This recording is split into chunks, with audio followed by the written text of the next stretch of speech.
right. Well, Silra, sitting on the wet earth below you, um, has just recovered her consciousness after making contact with the Verglass shard.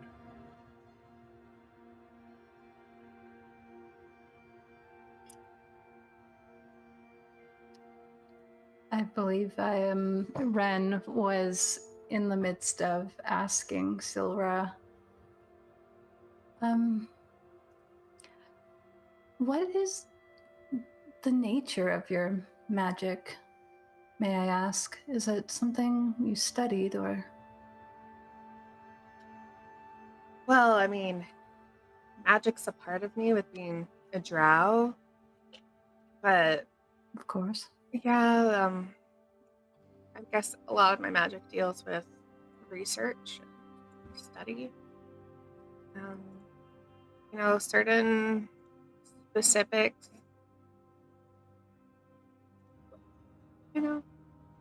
she sort of looks a little bit guarded as she's pressed for some answers.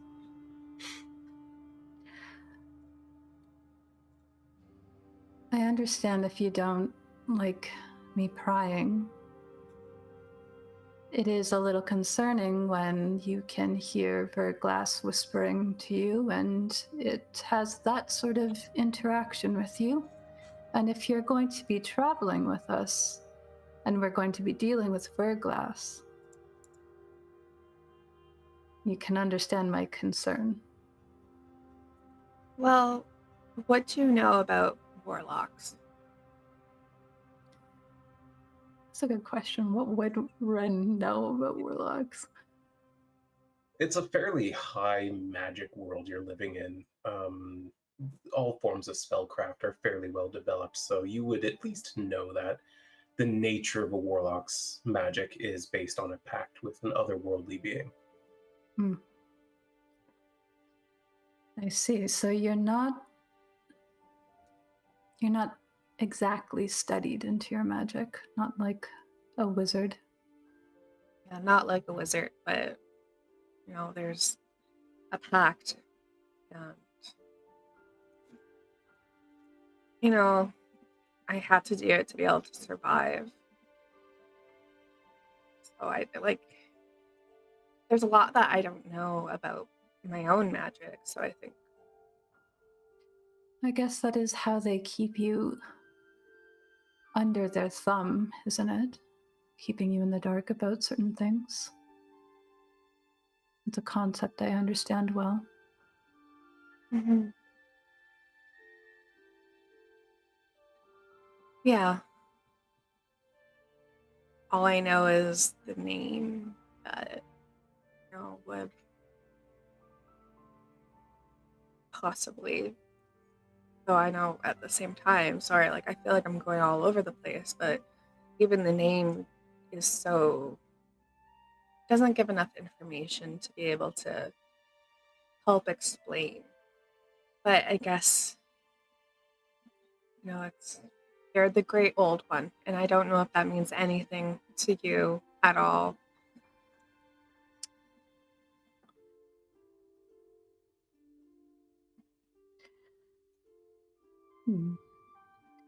Could I roll a history check to see if Ren would know anything about that?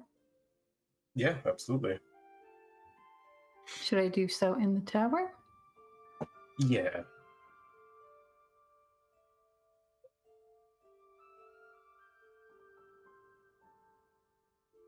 So you're wanting to figure out if you know anything about her patron. Yeah, just the name, the Great Old One. Does that do anything for Ren? Well, the concept of a Great Old One is probably something you've encountered with your somewhat thorough, somewhat stunted education back in the Jakartan Empire. A very specific education. Yes. Your adoptive mother in particular is someone who is keeping an eye on powerful mages of all kinds at all times. And in particular, there is a warlock that derives their power from a being that he has called a Great Old One. It is not really a god or a fiend or any of the typical outsiders that interact with this plane, but something beyond it, outside of it, that he claims at least is bigger than all of the others, and therefore the power it could grant is potentially greater.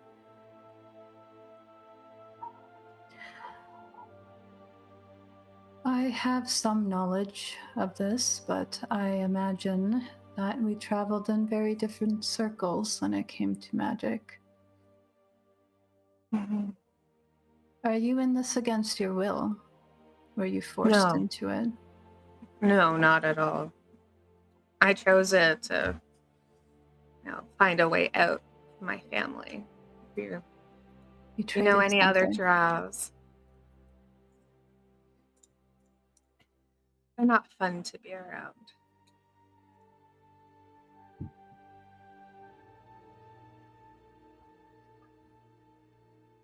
Well, perhaps I'm wrong, but it seems that you don't know much more about this interaction you just had than we might know.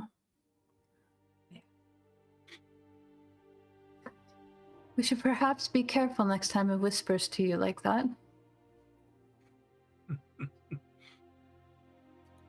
I guess so, though I find that it does help with, any piece of information we can get.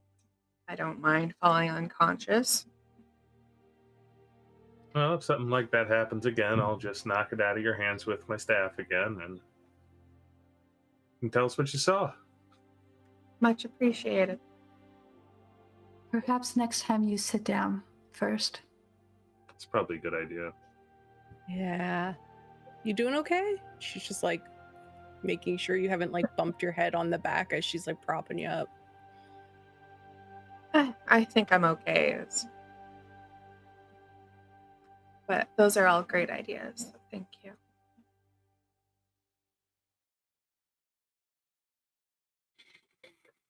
Out of curiosity, where is this shard of verglass right now? It's on the ground. I don't think anybody's picked it up yet. That's what I was wondering. Silra. Oh no. When you look down at it, you can see a very familiar sight on it again. It looks like an eye with two diamond-shaped pupils. It looks as though it's emblazoned right onto the crystal itself.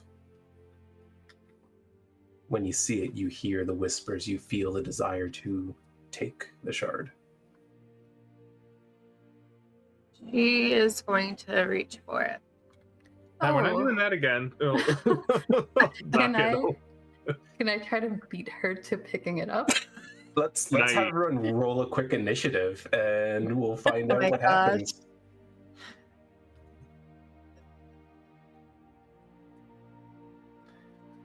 I got a 22. Damn it.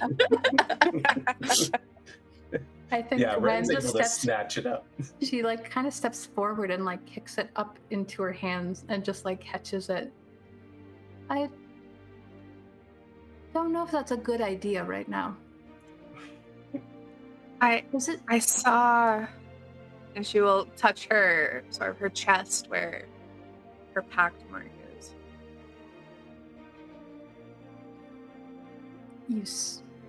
You saw? Yeah, this symbol right here, and like you'll see like an eye with the two sort of pupils. It was on it. I didn't see that. Yeah. I think you're seeing things. Maybe it was a reflection. No, it looked different. I don't know how to explain it.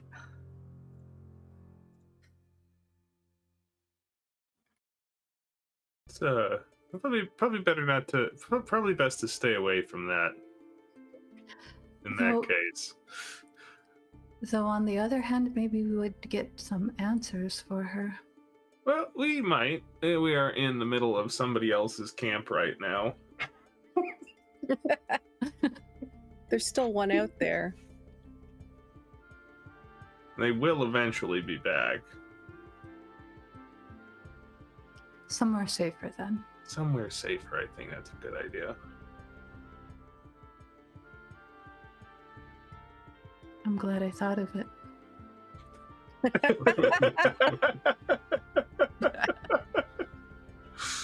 Celebra's going to stand up now and sort of shake herself off. I'm going to tuck that bird glass away and out of sight. Yeah, you do that. However, Silra, you can still see that symbol on whatever bag or pocket or pouch that she's put it in. You've got quest markers on.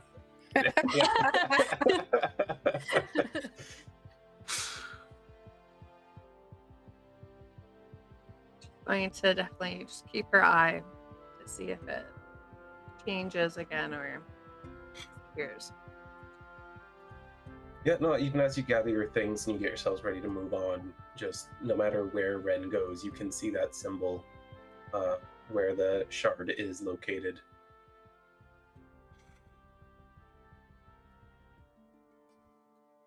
Not concerning at all. Speaking of a safer place, I suppose we should move on then. I think so. We've got a long way to go, and who knows how many detours we'll have to take. Still haven't found the big bugs. It's probably good. Oh, sorry, Silra. Forgot. Yeah.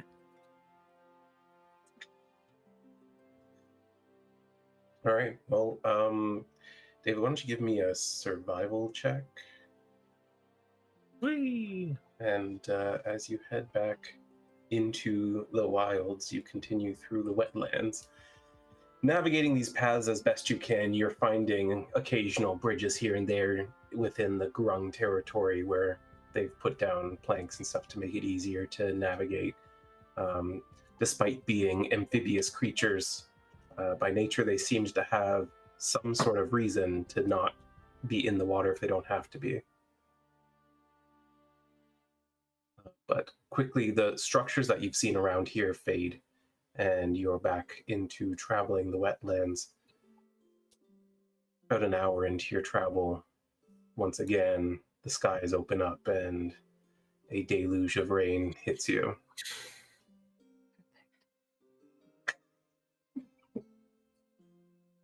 Yeah, I'm fine. Brielle's fine with it. Sure rains a lot here. Is that normal for this time of year? No. They're called wetlands, so maybe that makes sense. They're not supposed to be wet right now, though. They should be dry lands. It's weird. She's like looking up at the sky as best as she can with the rain coming into her face. Shield Make up. a perception check for me.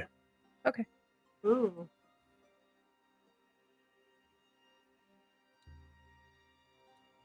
Yeah.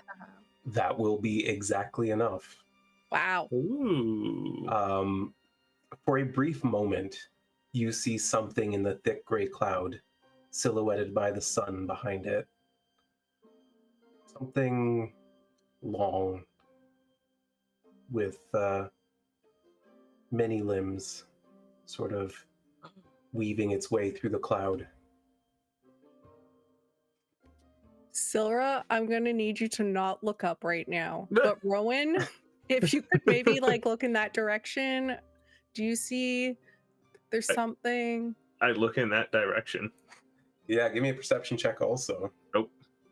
I missed. Then Rowan missed it. It's gone. I was trying to drop it in the tower and I accidentally like threw it and it missed. You look up where Brielle's pointing and cannot make out anything through the thick cloud. There's All I see is clouds, but I'll keep an eye up there. What did you see? She's gonna walk over to Silvera and try and put her hands over her ears. I think it's a big bug. Or something floating. I don't know, actually. I hoped you would. No. Again, don't worry about it, Silver. You're fine. Totally fine.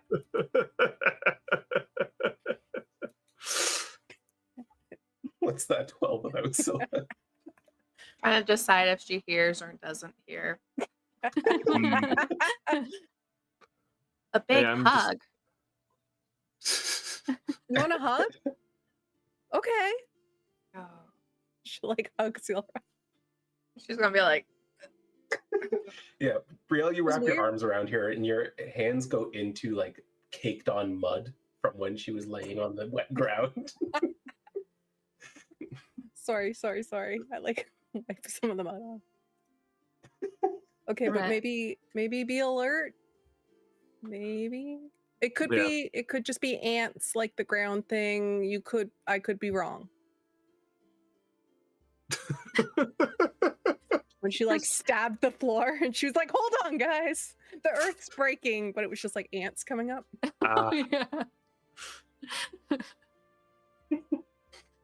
Y'all make sure to keep an eye for weird, many-legged things in the sky. Don't say it out loud. That's above table. Oh, okay.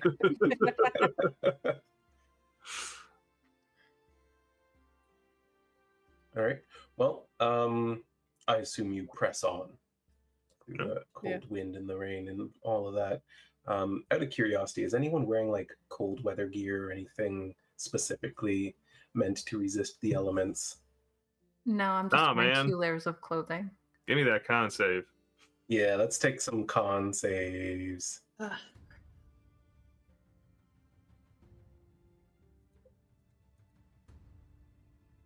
tower or not tower? No, you're gonna see immediate results. We'll figure it out. I got a shield. Keeping the rain off me. Yeah, I mean, that's something, but you're still soaking wet in the wind. Oh, yeah, for sure. Everyone passes, fortunately. First check's always the easiest, though. Yeah, the cold is really getting to you at this point. Not only are you realizing now, Rowan especially, not only is this rain abnormal, but it's unseasonably cold for fall at this point.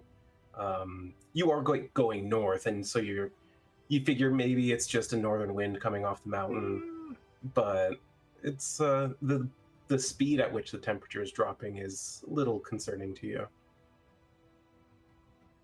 We ain't that far north yet. No. About what time of day is it? Ooh, that's a good question. So, trying to think, how far did you travel before you hit the Grung? This was all one day? Or there was a stop in between? We slept, and then we went. Right, you slept at those rocks. So, it's early afternoon. Okay. We still got a little time yet, but in the back of his mind, Rowan is thinking about finding some place dry, even if it means a shorter day of travel, to find someplace good for us to rest up before it really starts getting cold at night.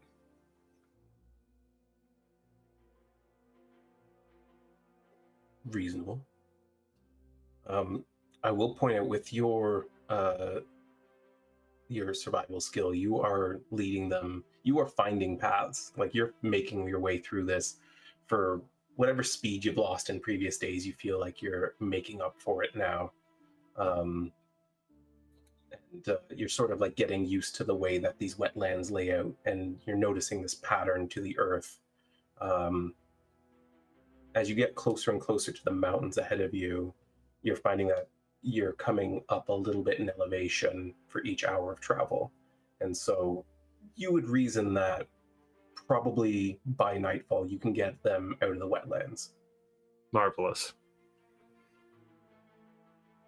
I'd love to not have to spend another night here.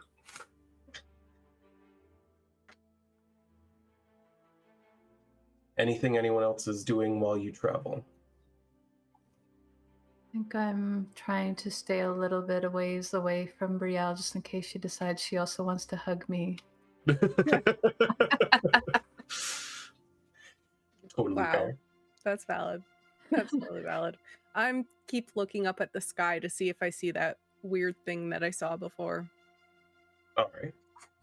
Silra's going to be like hiding behind Brielle, just so wary now of like what's up in the sky, like what are they not telling me, type of thing. Yeah, totally. All right. You press on for a few more hours, and as the sky's growing a little bit orange, the sun's reaching that western horizon. Brielle, why don't you make another perception check for me? And you too, Rowan. Tower? Yes, please.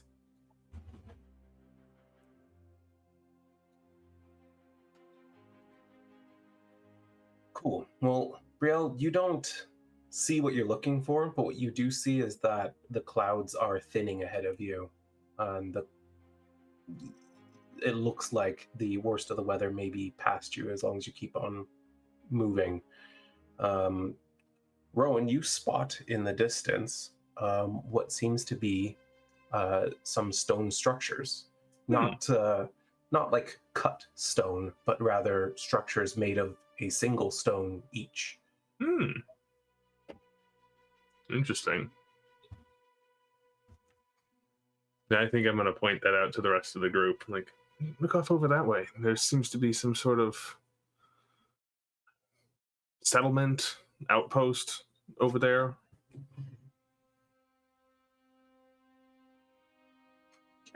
Should we go? I think, well, if it's empty, it might be a good place to rest up for the night, but we should be careful in case it's not empty. With how cold it is out here, I'm willing to risk that.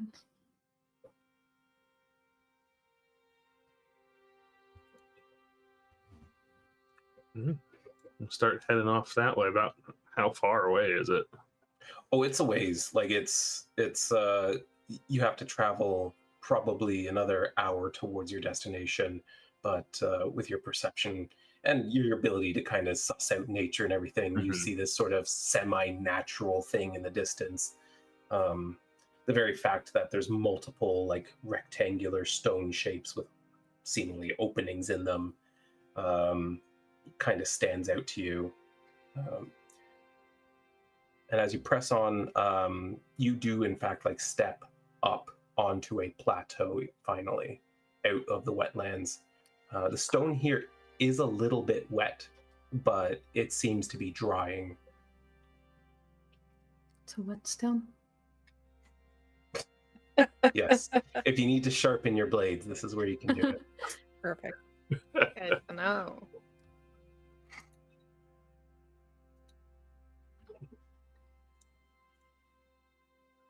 I'll just advise the rest of the, to stop a ways back from it and have some of the more stealthy people sneak forwards. I got this. Sorry. I'm just kidding. Just kidding. Going between wheels. Yeah.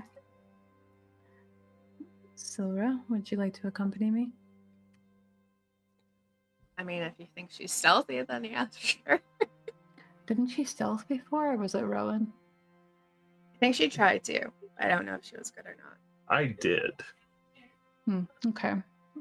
She'll come. She'll go. If she fails, I'm sorry.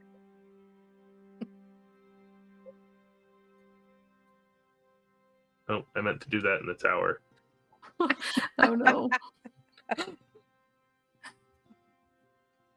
A 1 should be enough. That should be fine. +5. Yeah, I mean, that ought to do it, right? The 6. That's enough.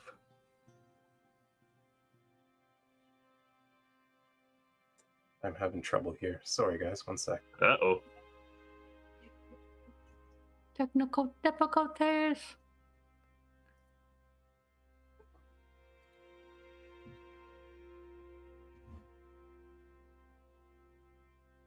Knew I should have used a utility wild shape.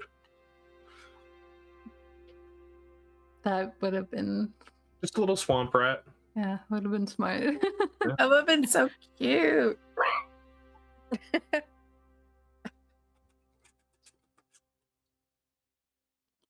I'm guessing he's lost his ears again. I got lots of practice from those squirrels that were yelling at me. Remember them?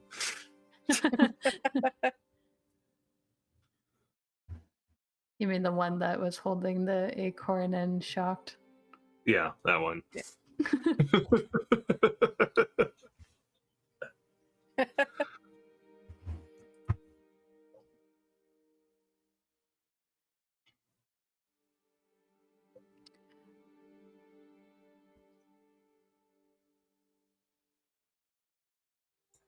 think I'm good. Are you good? Hello? Can One you of hear them's us? good anyway. We'll go. All right, we'll take it. for now. Fuck. Sorry, guys. Bluetooth can be finicky, you know. Oh yeah. All right. So you're planning to stealth your way up to the. Or try to. That was the hope. Hey, maybe y'all did great. Is Brielle staying behind? Oh yeah. If everyone's going, I'll go. I just didn't know. You Sorry, might guys. as well at this point. Sorry.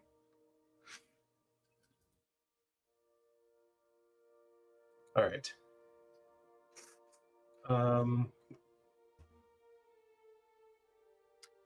And if marching order matters, I think Ren went first.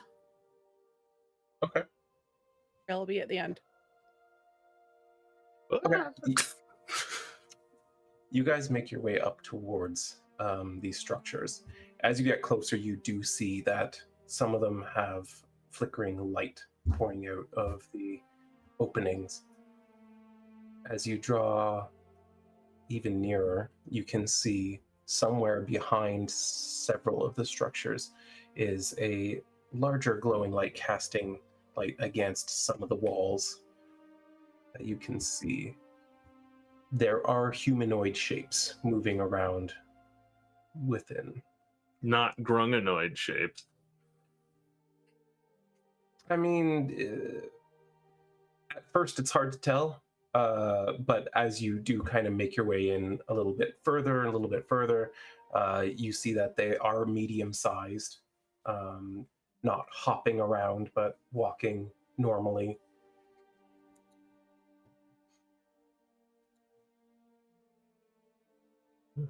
Lizard You're going folk, to- got it. Are you continuing your let us in? approach? Oh yeah.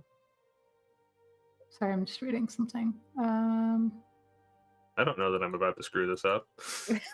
I rolled with disadvantage. I don't think we're gonna do great. Number of creatures equal to my proficiency bonus. Okay.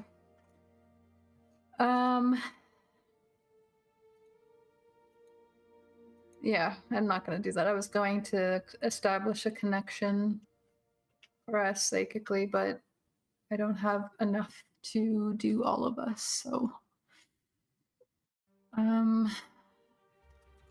I think what Ren will do is turn and quietly whisper, "Would you like me to scout ahead of everybody?" Good idea. That's fine.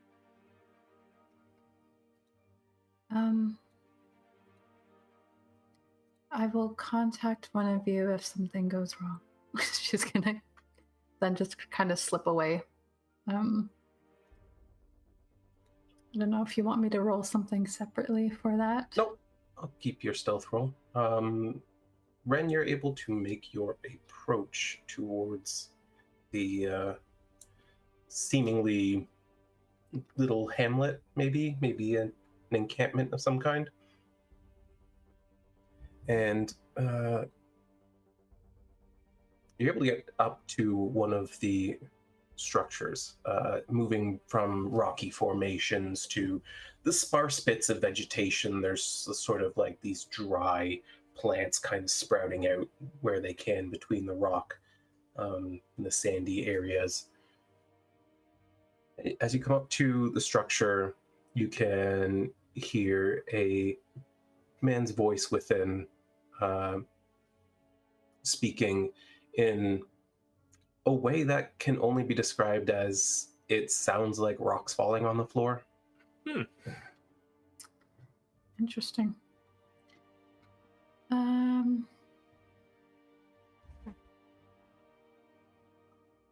Now, here's the thing. The psychic whispers. Can I establish that and do, like, if I do that, it doesn't specifically say that they know that I've done it.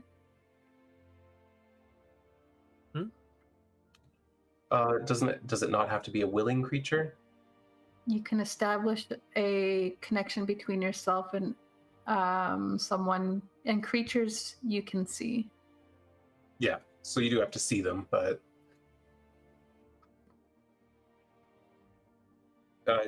yeah, it's not like detect thoughts where if you messed it up, they know. No, in theory, yes, you can just make a connection, but it's a two-way connection, so I feel like they'd be aware of it. Just don't say anything. All right.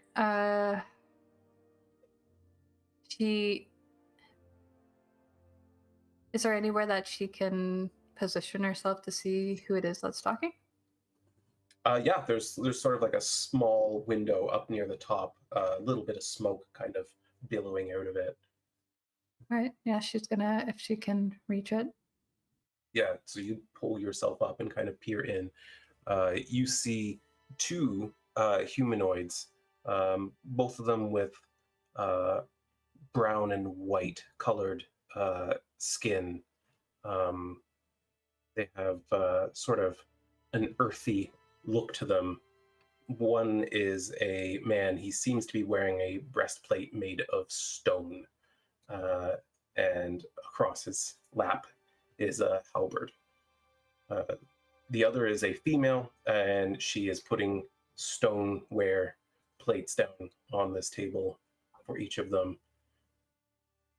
It just looks like they're just having a meal.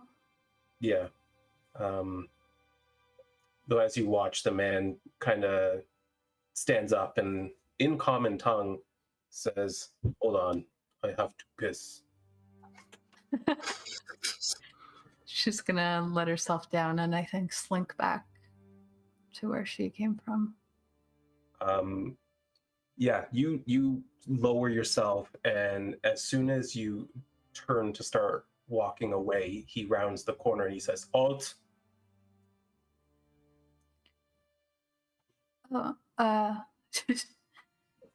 Hello, sorry to disturb you. "Why do you look into my house?" Truthfully, I didn't know that it was anyone's house. He looks at it and looks at you. "What else would it be?" An abandoned structure of some sort? "With people and smoke and fires. Are Well, you a you see, thief?" That's a complicated question. I've not come to steal from you. My friends and I are looking for shelter for the night, and we were hoping to find a structure out of the rain.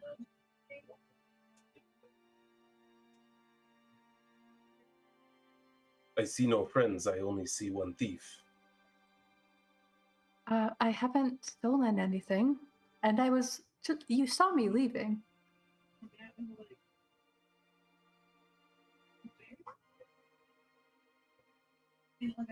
"We should meet your friends then." And he yells out in a way that sounds like an avalanche. And very quickly, 5 other men who look similar to him, all wearing the same sort of gear, come rounding various corners, two of them instinctively charging at full speed, like ahead, before circling back to cut off your retreat.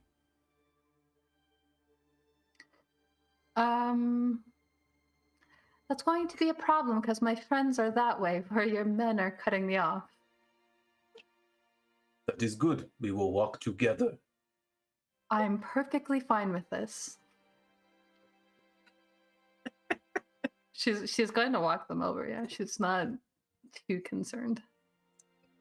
Okay. Krella, he calls out, and you hear a slightly more feminine voice. Yes? Tell the Viscount. Viscount? Let's see. Walk. Okay, she's walking. As they're walking, I think she does actually pick up on the whole Viscount thing, though, and she's like, "Oh, do you guys all have a proper settlement here?" Yes. I It is new. Oh, that explains things. I was told that no one really traveled or settled out this way. No. Only lizards and toads. Yes, we've had the privilege of meeting those. If cooked right, they are okay.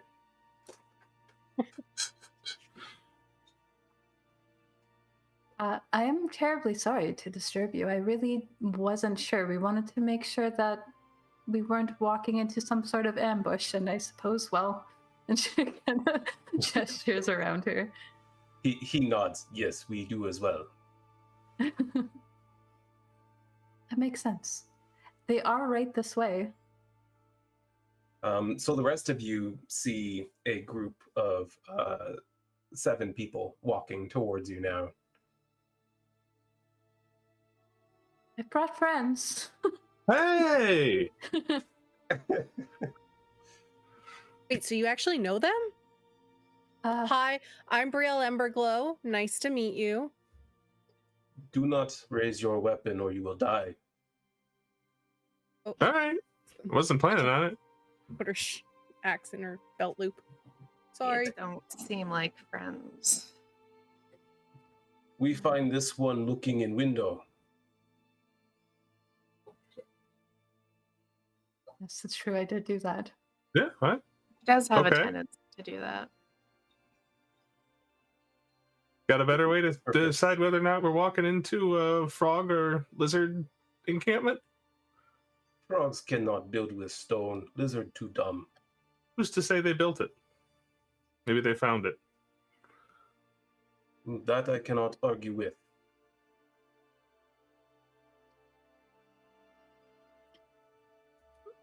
Listen, we don't want any trouble. We just wanted shelter out of the rain. We've been walking for days, fighting for days. And when we saw that this place was inhabited by people, we didn't want to just come barging in. I figured that would have been more alarming. We could pay to stay. What can you pay us with? Oh, what do you Well, want? We have some silver and gold. Useless. Do you need any help laboring? You said that this is a new settlement. Is there any skills that you are in need of?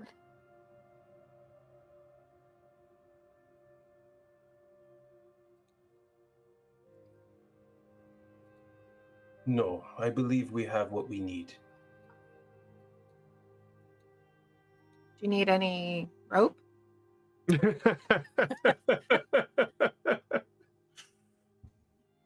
That is an interesting offer.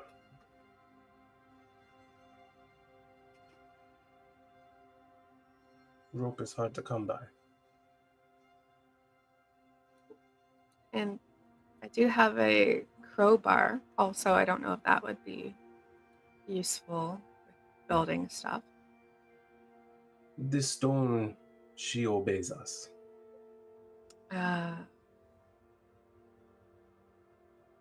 Oh, that would be so nice. It is nicer than walking around on that which you do not understand. Mhm.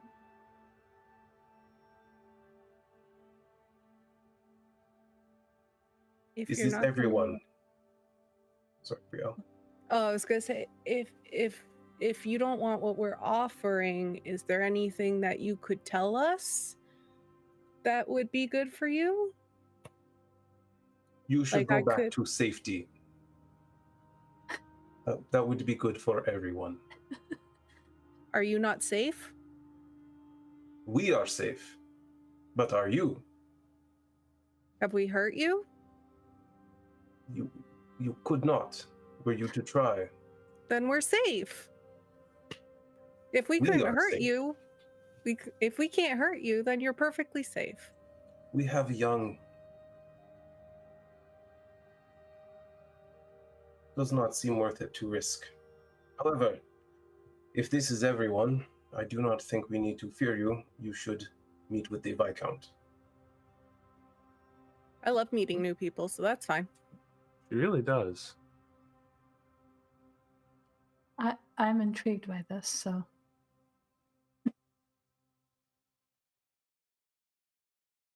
Follow me. He turns and begins walking back to the village.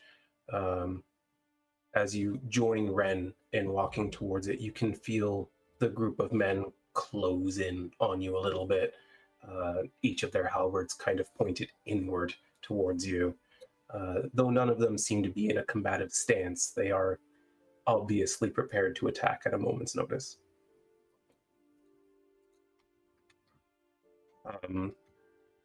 You make your way back to the village, and as you do, you can actually see several more of them kind of going home to home and gathering people and moving them inward towards the center of their town. Let me see here. I'm certain I have some images of interest for you. They take forever to load, though. So let's see. This is the primary gentleman you've been talking with. I don't know if that popped up for you. It Yep. did. It did. Cool.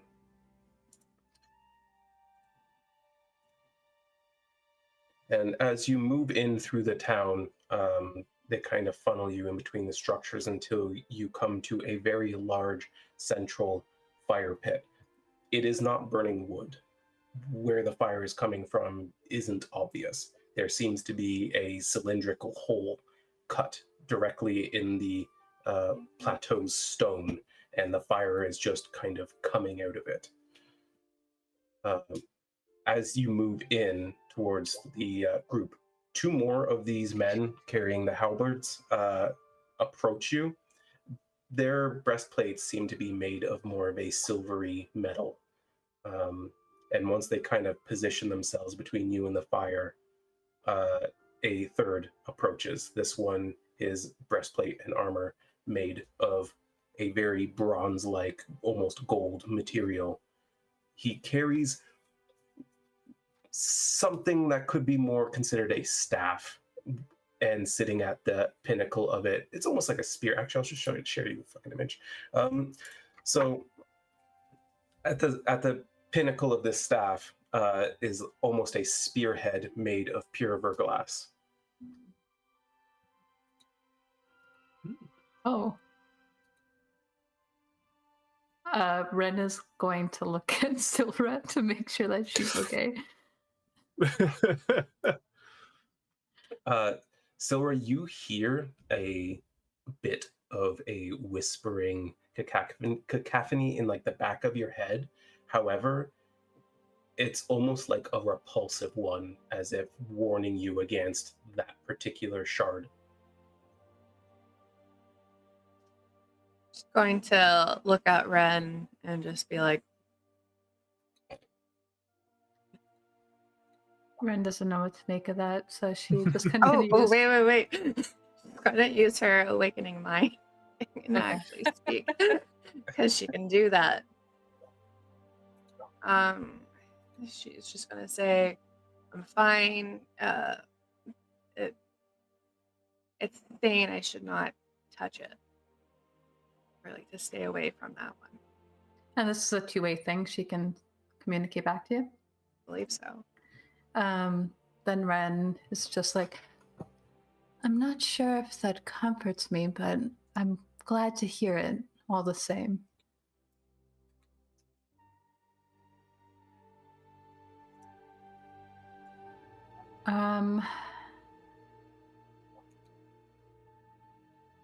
Okay, so they're bringing us to this, the second person that you... Yes. As he approaches you, he lifts his staff, and everyone bows their head to him respectfully. And I can read the room. Sorry. I can read the room. Yeah. Give a little bow. He lowers it once more, and in a very, very, like, sort of penetrating, deep voice that seems to shake the very ground and the very air around you, he says, I am Sandrock.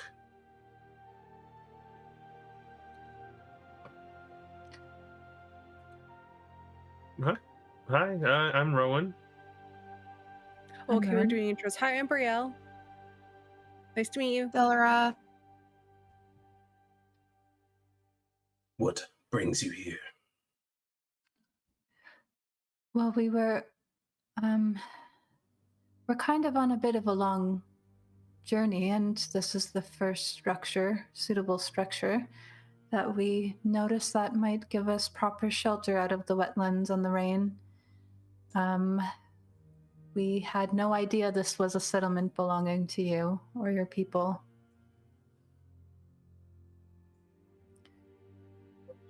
Why should we not settle here? I didn't say that you shouldn't, I just didn't know that you did. Do you know why your people settle here? My people? You mean people who aren't your kind? He seems to, like, consider those words, and if you want, you can make an insight check. He seems to weigh things for a moment. Okay, so I'm gonna be in the tower? Yes. How are we handling that when I have my thing that allows me to do stuff if I fail? That's a good question. Tell you what, if you're within a range to make it better, I'll let you know.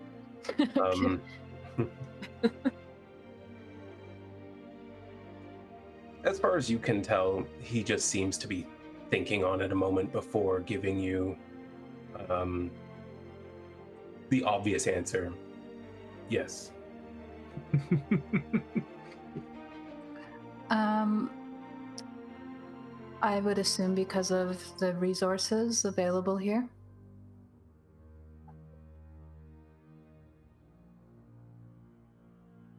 That is sad.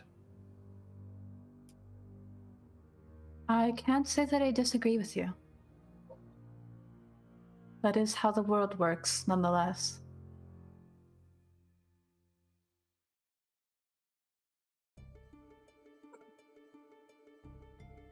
You are not with those who establish.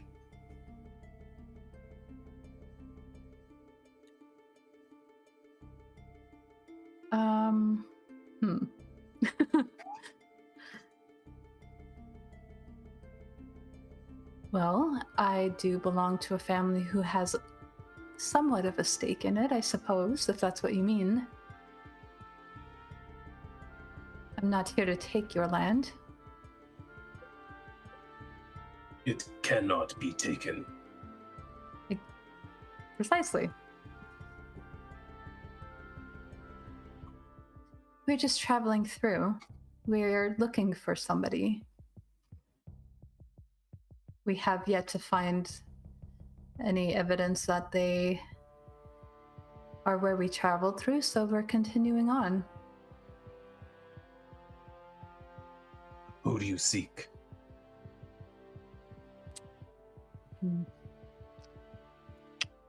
She told them. We're not supposed to tell, right? That is correct. A lost friend of ours.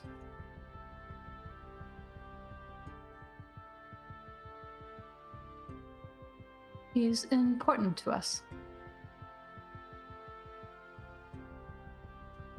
And if I were to tell you that I killed him, That would be very sad. and you would leave? If you showed us proof.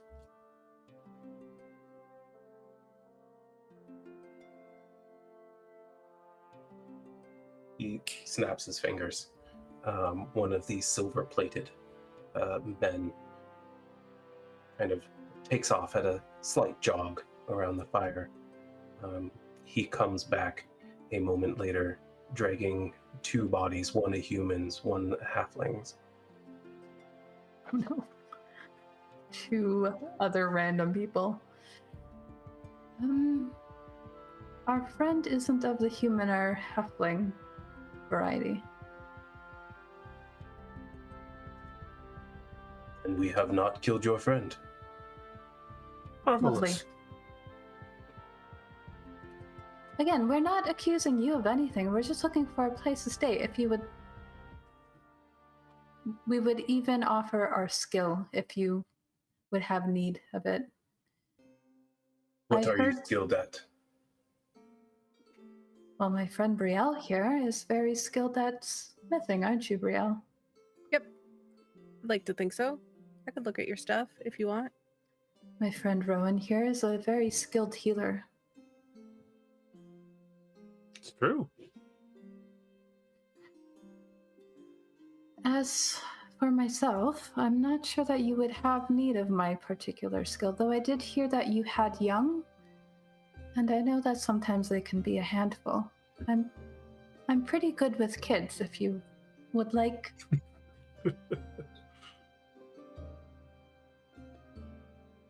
Was he like holding a finger up to her? He sort of like, yeah, he gestures at her and very coldly states, "You stay away from the young. You help Of with course. labor.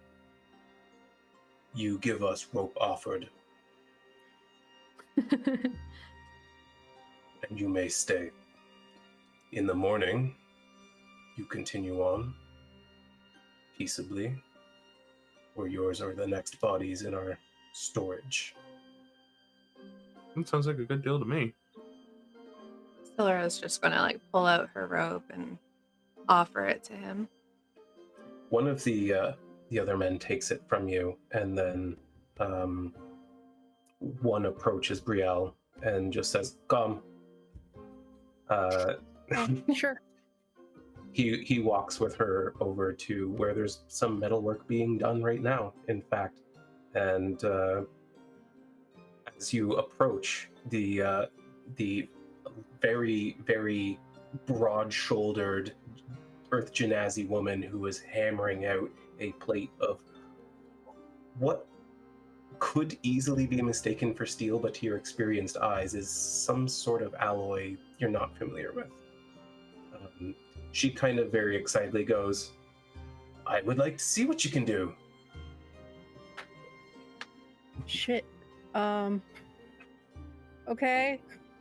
What do you want me to do? Put me to work. I can stoke fires. I can quench stuff. I can, like, what do you want? Do you know how to work Teldrin? Megan doesn't know what that is. Yeah, Brielle doesn't either. It's Okay. a word completely unfamiliar to her. No, but if you give me a brief instruction, I'm sure I could pick it up real fast. All right, come over here. Okay. So I'm going to need a roll on your smithing tools before we come back around to you. Okay. Rowan, another gentleman just says, "With me," and wades you over. He takes you to a small stone structure. Like all of them, they seem to be as though they rose out of the very bedrock here themselves. And he takes you inside. There are two elderly, a male and a female, who are unwell.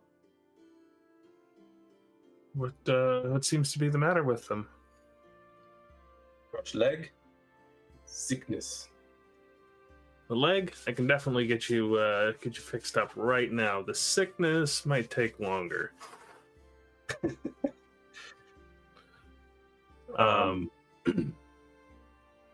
That's fair. Yeah. So, are you going to use healing magic? And well, the grung never ate those good berries. There you go. Shoving a berry in his mouth. Make a smoothie. Yeah, make us. No, I'll just pop with a little cure wounds on the leg.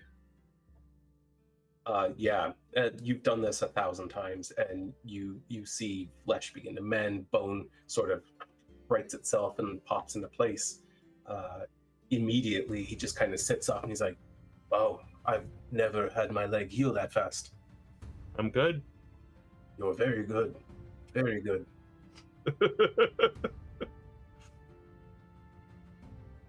Thank you. I go home now, and he just gets up but if your leg's feeling okay. Yeah, he's walking out, and as he does, there's somebody at the doorway, and you can hear him just kind of like, "Yes, my leg was bad, but now it isn't. I'm okay. I'm going home." I love these people. The woman, however, is, as he said, diseased. So, do you have a plan for that?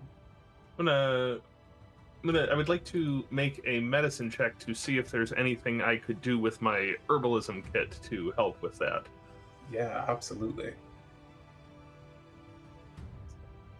Give me that check when you are ready. And yeah, I'm going to say that with that 22, you can absolutely identify that this is a pretty common affliction in the eastern edge of the continent. And so you probably already even have the herbs on hand. Nice. Yeah, I'll just. Oh, I recognize this. Yeah, this will clear up in a few days, and I'll just get my herbalism kit out right there and some various different herbs from some pouches and just start muddling it up. And when this is done, just make a tea out of this, drink it, and you should be better in a day or two. Really? Day or two? Maybe 3, depending on how long you've been sick. When I had this, I was in bed for weeks. Now this will make it better. Hopefully we caught it early. You have some talent, I see. I can teach you how to make this.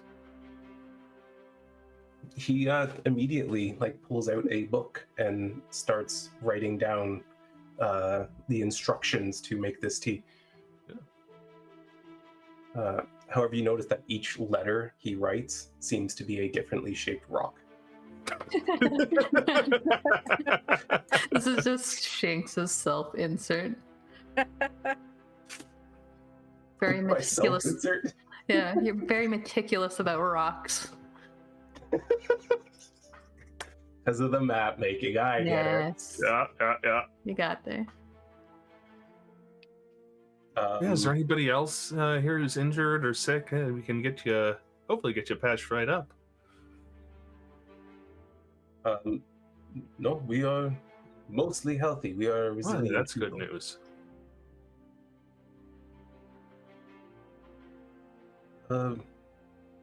Listen, you helped us, so I want to ask. Yeah. Your friends, they look shady. They won't be trouble. No, they do look shady, but they won't be trouble. Because if they are, we have to kill all of you. That is our way. Oh, I understand completely. No, they won't be any trouble at all. Okay. Come with me again. And he leads Rowan out and directly towards what appears to be a bar. It's not it's not like in a tavern. It's literally just a bar, like a long piece of flat stone. Incredible. And there's a little bit of a shelter over like where the server is standing. And he's just pouring drinks into earthenware cups out of bottles that are not clear and have no labels. That's the best stuff. Or the worst stuff, but you never know. Silra and Ren, one of the gentlemen takes a yoke with buckets and hands one to each of you.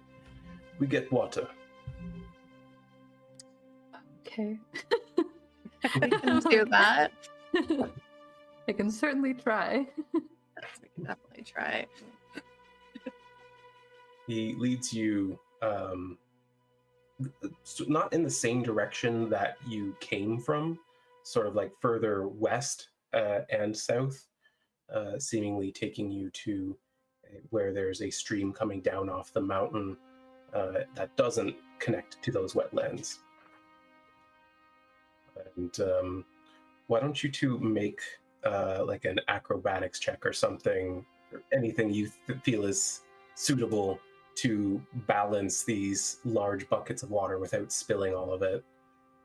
I have a question. Is this the first time Ren has seen Earth Genasi? No, probably not.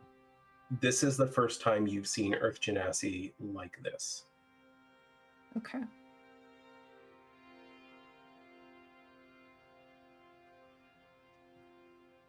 Right. So the results are going to be obvious for this check, so I'll show you what you got there, Silra. So you grab these, you fill these buckets of water. They're on your yoke. It's hard to keep it balanced. You're walking on rocky terrain. The man who is with you is walking behind you. He has one himself, and despite the rocky terrain, he never seems to lift his feet all the way.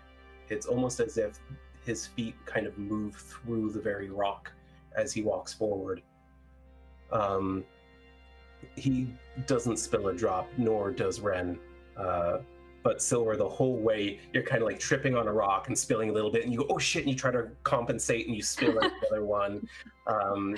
And as he goes, careful, you turn and it just kind of spills water in a spiral out each side. By the time you get back to the town, there's like an eighth amount of the water in one of the buckets. As you rest it down, he takes a peek inside and he just goes, first time is hard. Is it sunny outside right now? It's verging on twilight. Its sun is setting right now. Okay. Yeah.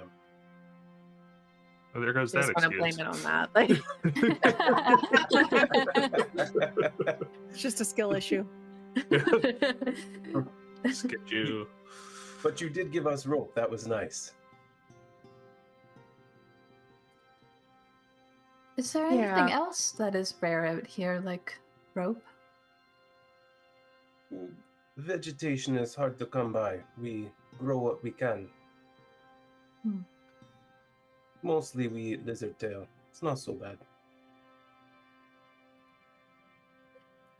I don't know if this will be of any use to you, but I picked up a sack of grains. I don't know. I don't really have any use for them, but they were in good condition. Grains are good. Everyone's gonna take off her backpack then and pull the sack out and hand it over to him. He takes it, opens it, smells it, seems to like be judging its weight for a moment, and then he reaches into his breastplate, pulls out a tiny little pouch, and pulls out the tiniest little emerald you've ever seen, and just places it in Ren's hand. Oh, I was going to give that to you as a gift. I know it's putting you all out. I know, but you haven't caused trouble. You have all pitched in. You are welcome now. Right. Payment. Well, thank you. And she's going to not press it any further because she doesn't know what's going to set any of these people. Sorry, how much did you say that was worth? I didn't.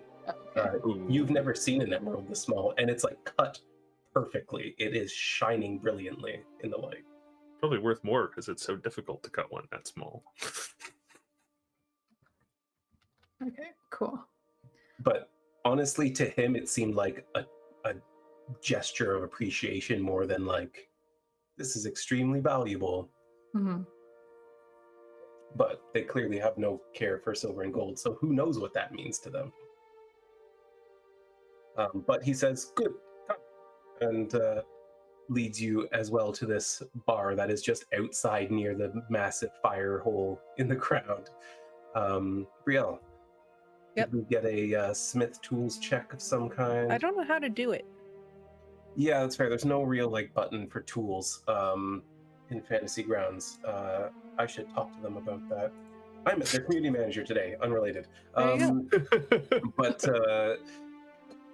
how about you just, give me a roll that you think is fitting. If you want to just roll a d20 and tell me what you're adding, because you're proficient with them at least. Yeah. Strength. Yeah, I was gonna say, can I do strength? Because like Strength would certainly make sense. It's a strength Okay. save. Plus your proficient. oh, that was a save. You're right. That was a save. Nice. Oh, dang. Okay. Yeah. So at first, she kind of runs you through what it is she's doing, and she's hammering out another breastplate, but it's like the silvery kind that the others are wearing, and the more she's working it, the more you can see the silvery, like bright sheen kind of coming out of it. And she starts advising you on it, and the more you start hitting it, the more you're like, this is way harder than steel, despite the fact that it's almost paper thin. But, she kind of puts it in your hands for a few minutes and leaves you to it. And as you're working it, you notice that it doesn't quite fit the way you think it should, and you instinctively grab this round tool she's got and start hammering that into it in places. And sure enough, when she comes back to check on you, she's like, "Oh, this is perfect. Thank you." Really? Yeah. Got anything else I can work on? Maybe. Are you good with blades? Yes. Okay. Well, this one needs sharpened, and she tosses a halberd to you. The man who walked you over here just kind of says, "Hey, no," and she's like, "It's okay." Do you want another check? No, we'll keep the same Okay. check. You kind of keep working over the course of like almost an hour, and very suddenly, she goes, "Okay, stop. We don't work after sunset." Why? Why would we? Because you enjoy doing this? But also enjoy drinking.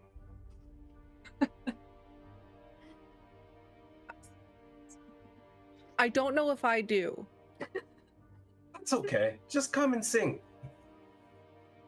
I don't know if you want that. Then come and dance. Brielle's just real awkward. Like, these all seem like bad ideas. I'd rather work on the weapons, but like, I'm not gonna offend you. That's fine. Come, join our people. Okay. And you'll see, like, Brielle will actually, like, the whole time she's been working is like the one time she's actually had like laser focus and been like serious about something. And like before she leaves, she makes sure like her little workspace is like pristine, and she left it like the way like any good shop should be. And then she'll leave with them. Yeah, she's kind of as you're putting things away, she's like, "Stop fussing! Come on!" Hey, okay, I'm sorry. I was just taught this way. Come! And she just starts like running full speed. Like, run after her. This woman has no chill. No chill. You two are the last to arrive, and like as she's running up, you can see she like suddenly like deflates from her speed and just kind of slunks in, and all the others just like ha ha ha ha. And yeah, everyone kind of gathers in together, and everyone gets a drink in hand, and like a good dozen or so of them begin singing this weird song that is like parts of it are in common, parts of it are in a language that none of you are familiar with, parts of it are that weird rock noises language they've been speaking, and it's kind of eerie in a way, but at the same time the way they're like harmonizing off each other really makes it this sort of very inclusive kind of warm feeling. The whole town seems to be here. Even some of the young you can kind of see off in the distance, kind of like looking around the corners and stuff like that. They've clearly been told to stay away while there's visitors, but their curiosity is too much for them. Is there anything in particular any of you are doing during this? I think I'm going to chat with the person who brought me to the bar from the infirmary or whatever that place was. Yeah. Anything in... Yeah, so does this place have a name? It does, sort of. We are at the foot of the Karad Orandrath, but we are not at Karad Orandrath. Does that name mean anything to me? You know what? It's theoretically possible. I theoretically like that. Let's get a history check, and it's a high one, unfortunately. I'm not good at that. Yeah, I know. So it's very unlikely, but you know what? That'll get you something. Yeah. You recall not those words exactly, but how do I put this? Amongst the very fey people, your people, there are certain words that are considered to be like the ultimate forces of nature. Orindar is one of them, and it sounds kind of like these things might be related, but you're not sure. Okay. And we're being offered the best viewers. Ooh, I don't want the best viewers. I want the most interesting viewers. Which we already have. Indeed. Not quite. David's not quite sure. TPK. Oh, Every time.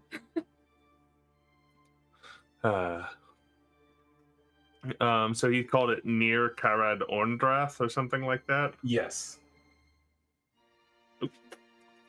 No, he said you're at the foot of it.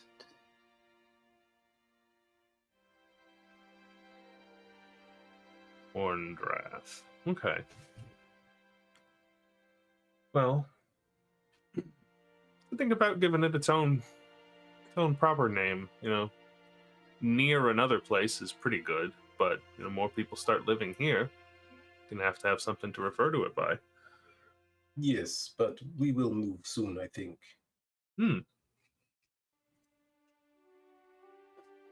You all move around a lot. For now, yes. Why is that? Y'all looking for something? He just gestures with his arm at not Denmar Mountain, or Mount Denmar, I should say, that you are moving towards, but rather to the north, the massive mountain that sits in the center of Cadence. Even from here, miles away, it is an imposing figure.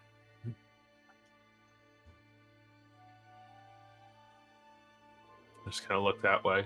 So, if you like working with stone, that'd be a good place for you. We hear the stone. It calls to us, the mountain. I can kind of relate to that. Sometimes I can hear the animals. Yes, I know of your people. You do? Yes.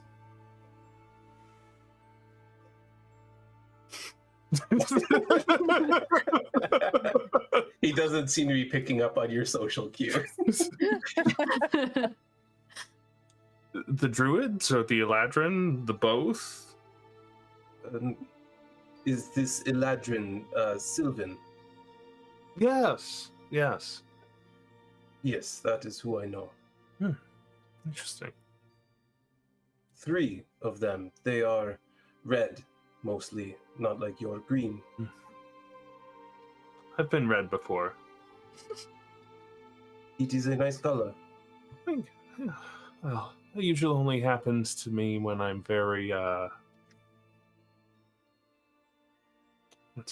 feeling very intensely about something. Were they kind of touchy? No, they did not touch me. I mean, okay, well, that's good. That's good.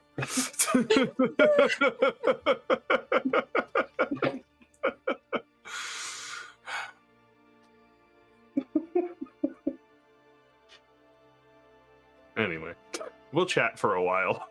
Yeah. Ask me a question. Like that. Yeah. You have to pull everything out of him.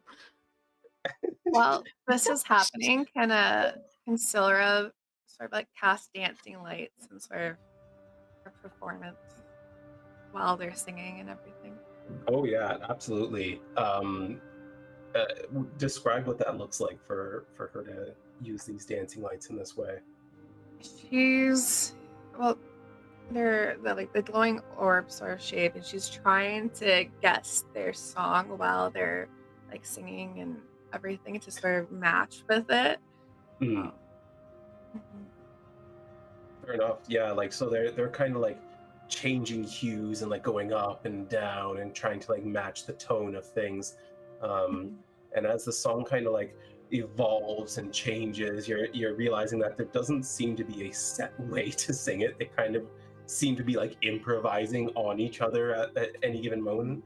But for a little bit, it does kind of pick up in tone a little bit, and several of them just start dancing around the lights a little bit. They seem to be welcoming the gesture.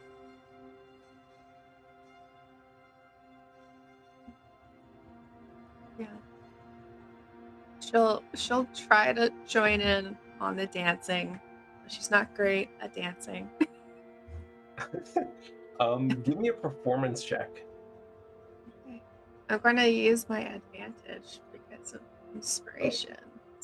Oh, I should have done that in the What a good tower. use for your advantage. I like it. Making friends. Come on. Yeah, actually, immediately you seem to catch on to the rhythm of their dance at least, and you begin to move in sync with a group of young women who are dancing around one of these lights, and they kind of pull you into their circle, and you just kind of keep moving around, getting a little bit faster and then a little bit faster, and then all at once they like stop and then start dancing very slowly and like without moving around too much. And they just seem to be like giggling, and they're all like looking at each other and then looking at you. And they seem to be really genuinely happy that you joined them.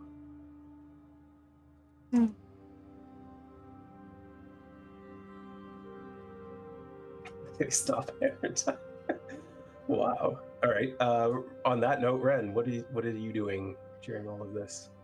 Probably similarly to Silvera, unless the what was his name, Sandrock? Yes. Is he around, or is he gone off? No, he's is he absolutely joined around. in? He's not. Okay, so he's not dancing per se. He's sort of like walking around his people. He stops for a moment and like kind of enjoys it, but then looks serious again and kind of walks around. He's enjoying a drink and that sort of thing, but Okay. I think Ren waits for an opportune time where it looks like maybe he's low on the current drink that he has. And she's going to walk over to him with a full one and offer it to him. It looks like you're getting low. thank you. And he finishes his and just places it on the nearest. There's sort of like just low tables kind of all over the place. And then he takes it, and as he eyes Ren over a little bit, he goes, That's completely fair. I just was hoping to have a chat with you because, well, your village seems very welcoming, at least close-knit with each other. And I was curious. You seem to have a distaste for settlers, perhaps? "We do not like what they have done to this place. We do not like what they do when they come here."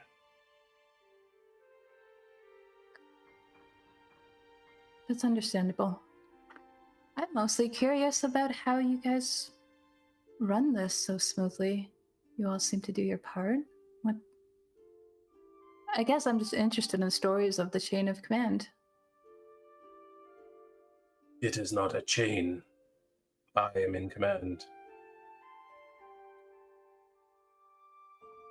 You have no help, or Everybody helps. and how did they choose you as their leader? I hear the earth the most clearly. You know, my friend said the mountain calls to her. Is that something? Who is this friend? Oh, the one over there dancing. That is interesting. She's going to lean in. How so? The mountain calls to us as well. I wonder if it's in a similar way. I would be curious. What does it tell her? I don't know. She's not the open type.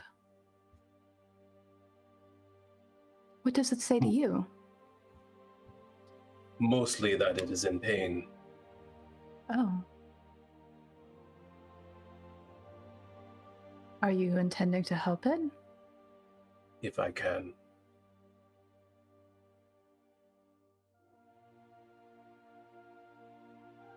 Is it in pain because of the people who settled here?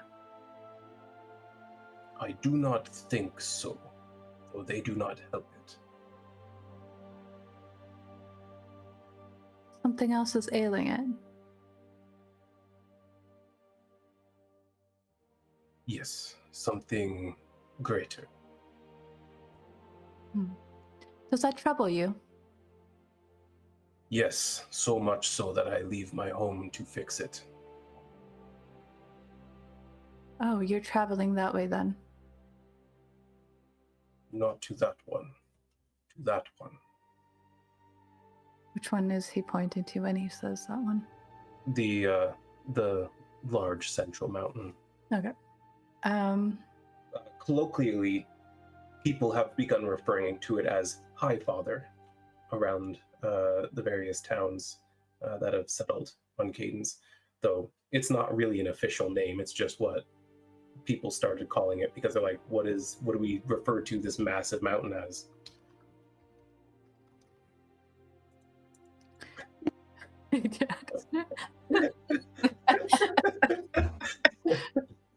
Hello, Peppy. Well, and we are heading to not that. No, you're heading to Mount Denmar, which is a pretty large mountain in its own right, just nothing compared to this. There is no mountain in all of Aethrim that even remotely compares to it. It's very noble of you to help something that can't really help itself like that. One must.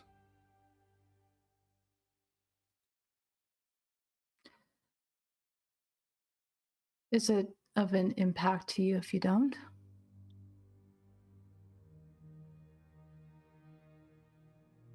You said you like to help children.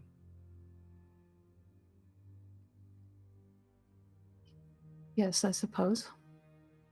Were you to hear a child crying in the night, would you not feel compelled to help it? Well, when you put it that way, yes. I would. Now, what if this child was not a child per se, but more of a giver of life? I don't know what that's like, but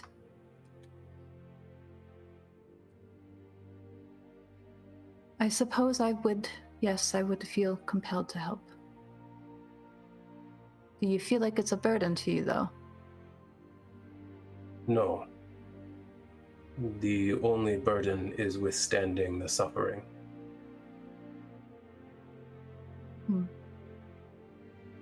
Well, to the end of suffering, then.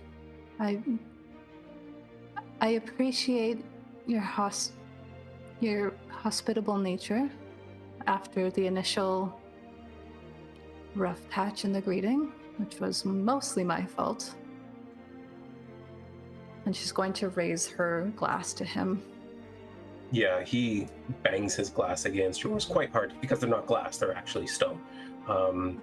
And it seems to be their way to very roughly smash them together. Okay, if she had picked up on that at all from what they were doing before, she would have done the same. And I think for as long as he lets her, she kind of sits and chats with him about the way they operate here, because that's most intriguing to her. And she probably at some point after a couple of drinks joins in on any dancing that is still happening. Absolutely. Yeah, so yeah, I'll just basically he outlines for you how he as Viscount is the leader for everyone in his tribe. Like everyone who is with his community answers to him directly. He settles all disputes. His word is law, and like that's just the way it is. Beyond that, everyone is completely equal. Everyone is expected to contribute. Everyone is expected to help. Everyone is expected to care and defend each other. And I think she would be interested if someone were to hear the mountain more clearly than him, would he concede to them? That would be something that would be determined by a ritual that he only names and doesn't describe. All right, cool. Welcome in, Raiders. Yeah, welcome.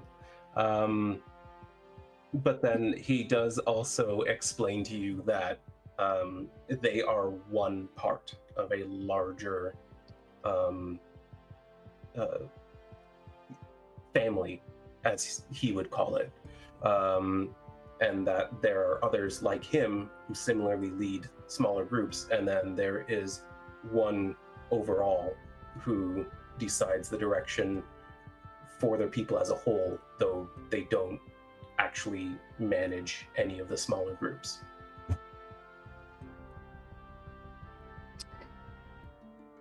All right.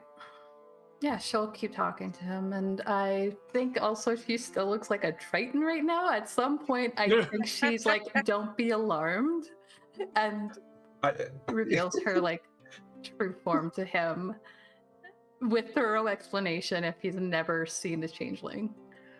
He hasn't, and he seems impressed, but at the same time, he just says, basically, yes, I have magic in my blood as well, and gestures towards one of these stone tables, and it immediately just bursts into sand.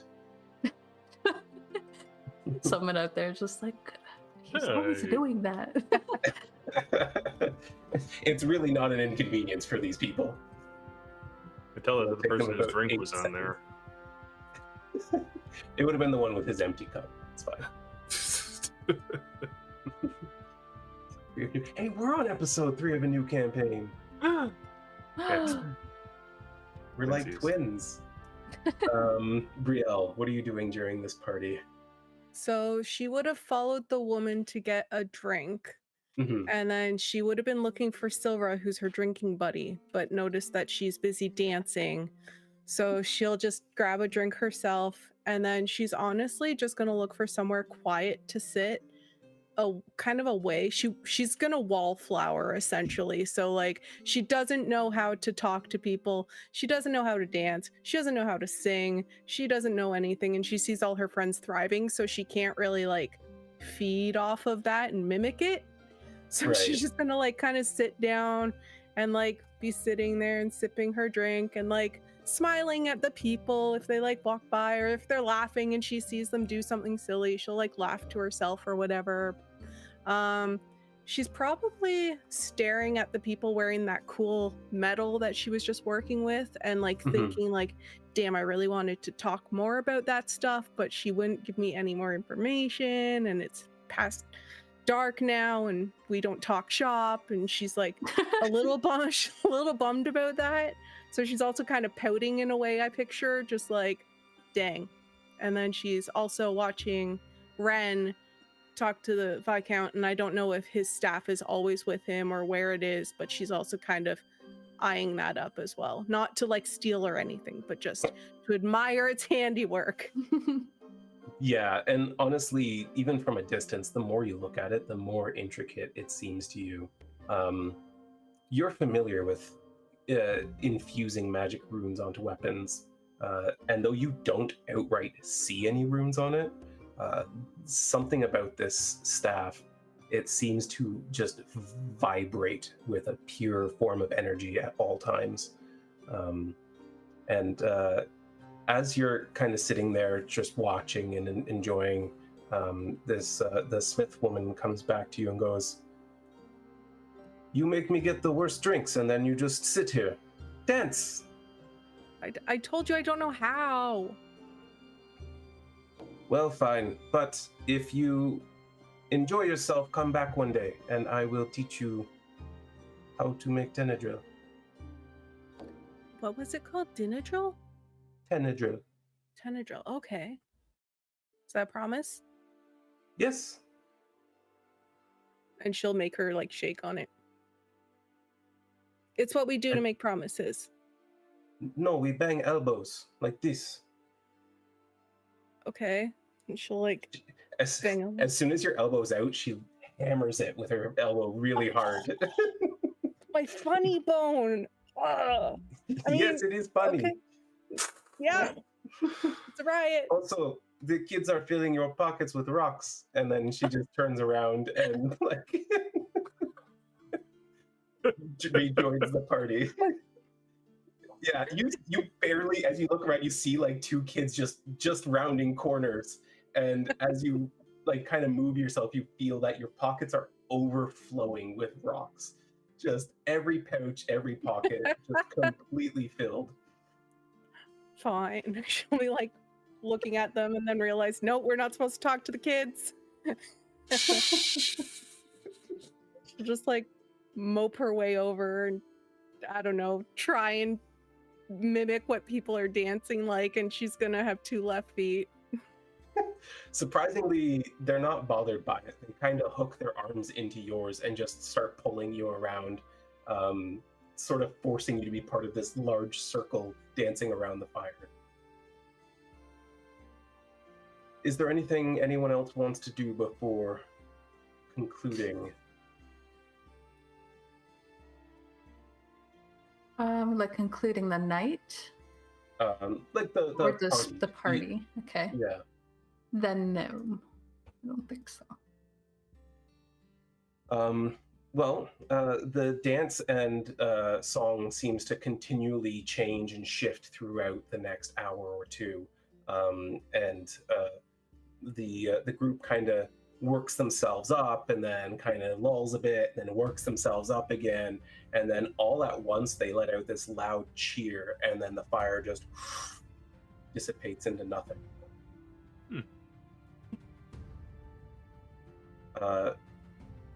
Finally, people just kind of start filing off, and one approaches you.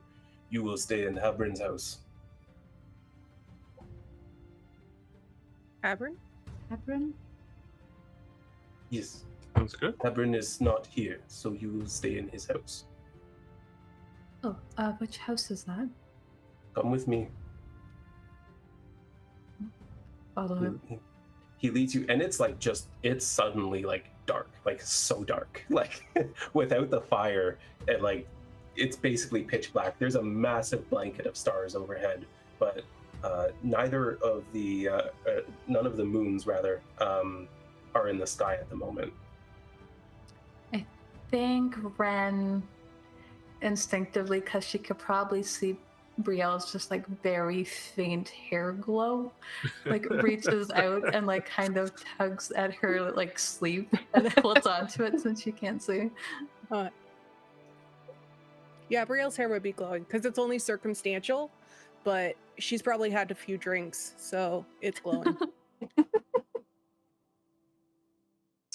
Interesting. Yeah, he takes you to this home, and again, basically just looks like a large rectangular stone that's been hollowed out, very much a part of the plateau on which it sits. And there are no doors on any of these homes, just openings. And he walks you inside and just kind of gestures vaguely. There are several like stone slabs raised off the ground a bit. None of them have pillows or blankets or anything on them. He just says, "Yeah, you can sleep." It's dry. We'll take it. Mm-hmm. One more rain, I think. Oh. You can tell. No, but I think so. Oh. Well, thank you. You are welcome for now.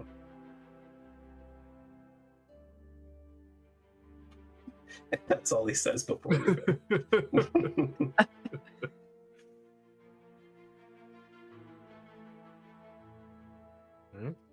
Well, they seem nice.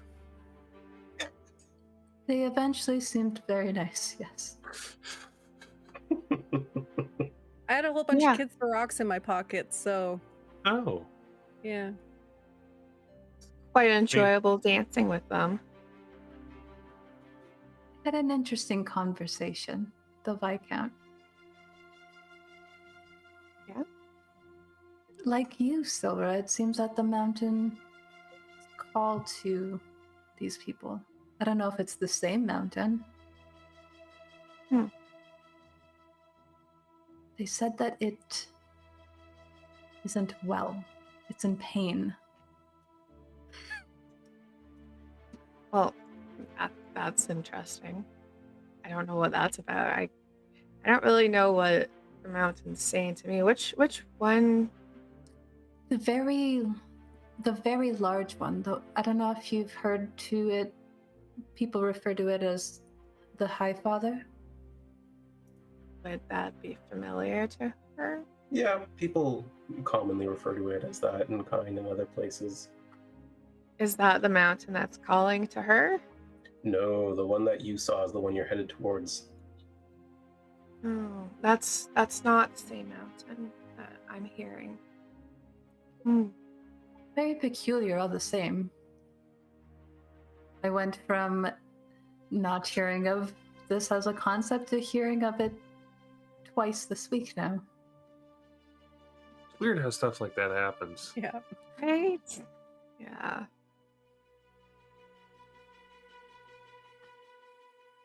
So, do we feel safe that we all rest at the same time, or do we want to take shifts again?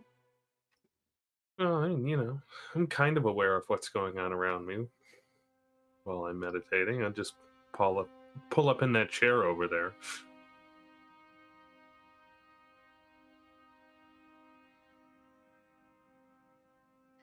I'm willing to take shifts if need be. Yeah, I'm not tired. I can stay up.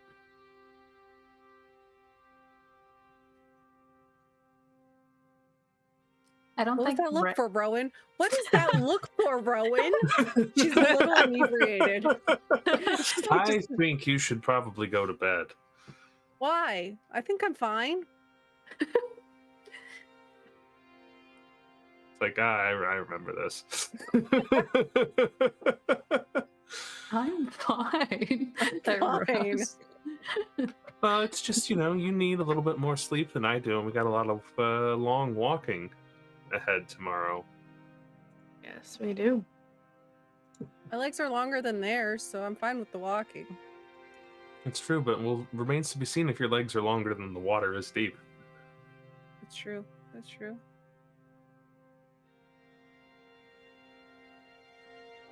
I'll stay up a little bit, because you Okay. can't make me go to bed. But No, I then would never.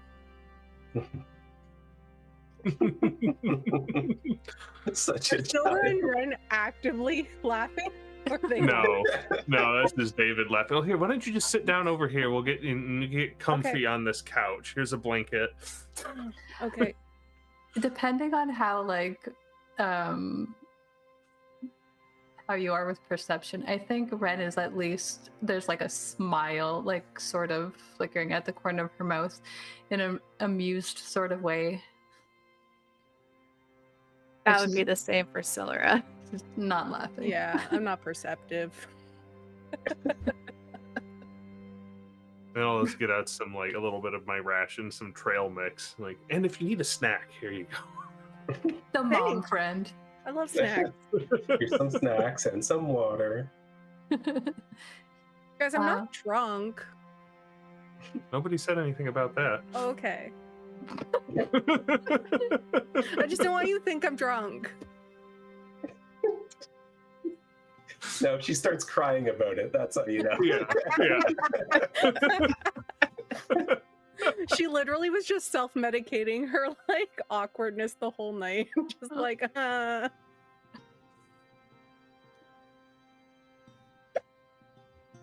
Anything anyone else is doing? I think Ren's gonna get ready for bed and then say,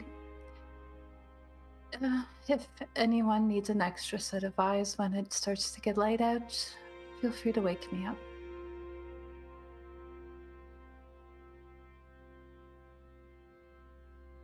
Same. Will do. Snuggled in her blanket. All right, who's on first watch here? Probably me. All right, Rowan, let's have that nighttime perception check.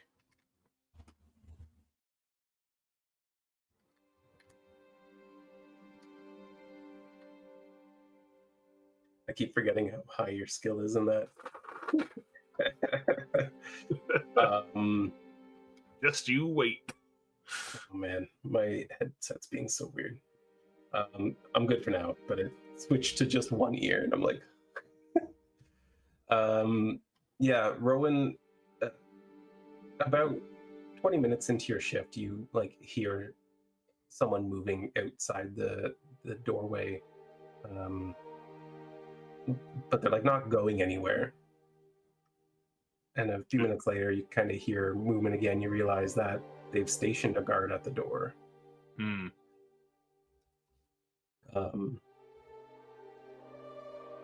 Other than that, the night goes by without any issue, although a couple hours in, it also starts to rain again. Though this time not that downpour that you'd been experiencing. This is much more a mid-autumn rainfall of gentle rain, more of a misting than anything. It's sort of what you would expect in this more slightly arid, elevated region of the continent, though you haven't been to this part before. But yeah, your watch goes off without any issue. Very nice. I think I will, since I only need to rest for 4 hours, I think I'll just take most of the entire night and then pass the last one off to Ren.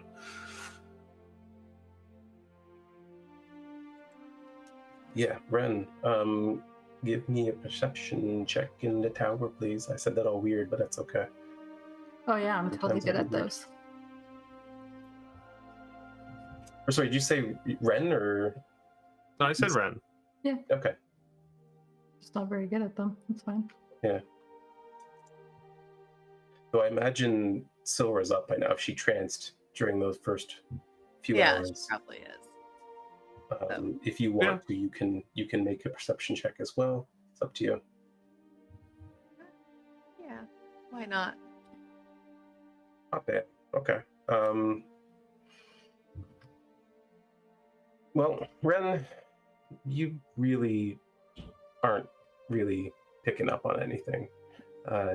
Even with, I mean, at first it's still quite dark, but the twilight's on the horizon. Silra, you take a glance out the window at one moment, and you do see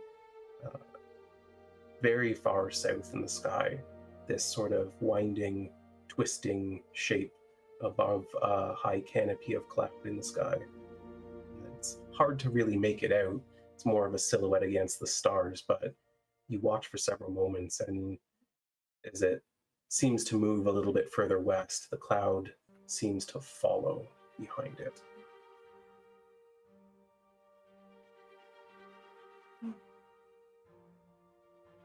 But other than that, the night is uneventful. Sun rises, and we'll take a little bit of a break there and get back into it, I think. So, the controller. You can't do that without me. I guess we're just gonna play forever. We live here. I'll run downstairs really quickly.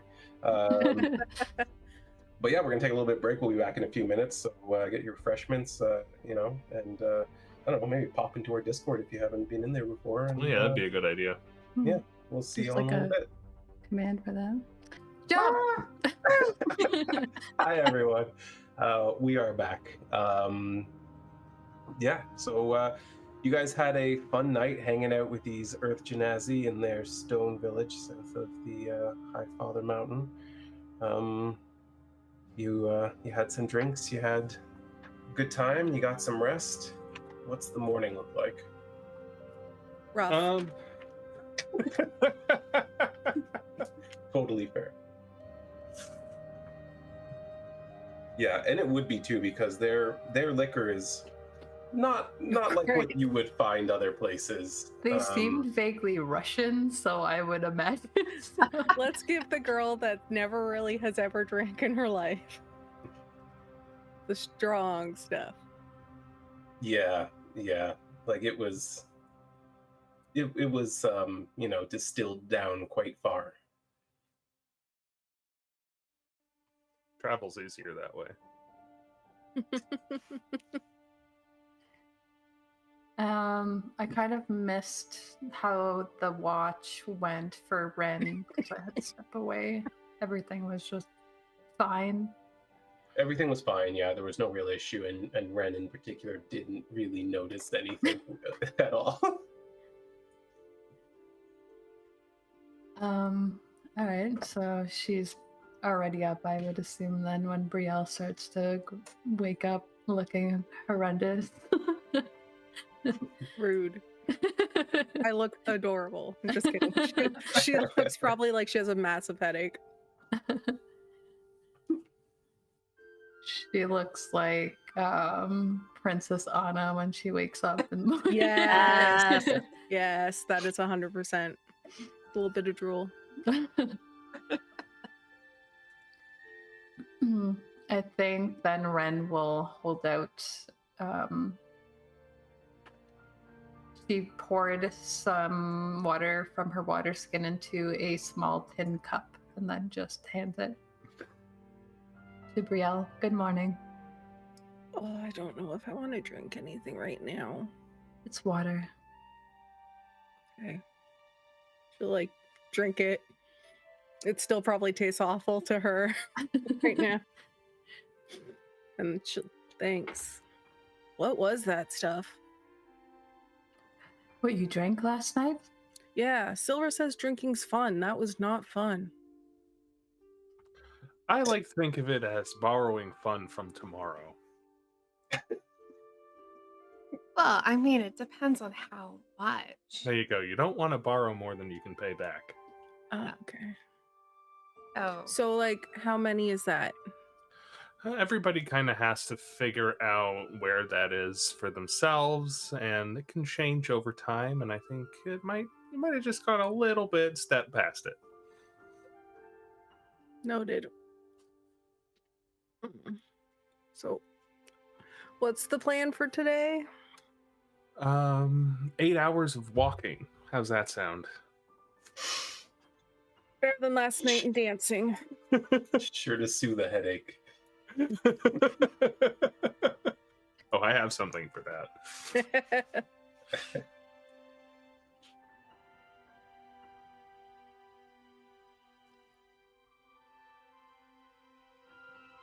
I'll try Do we not to need be. to say bye? Hmm? Should we say bye to them first? Probably. That would be kind. What were you saying, Ren? Sorry. Oh, Still half asleep. I was just gonna say that I'll try not to be.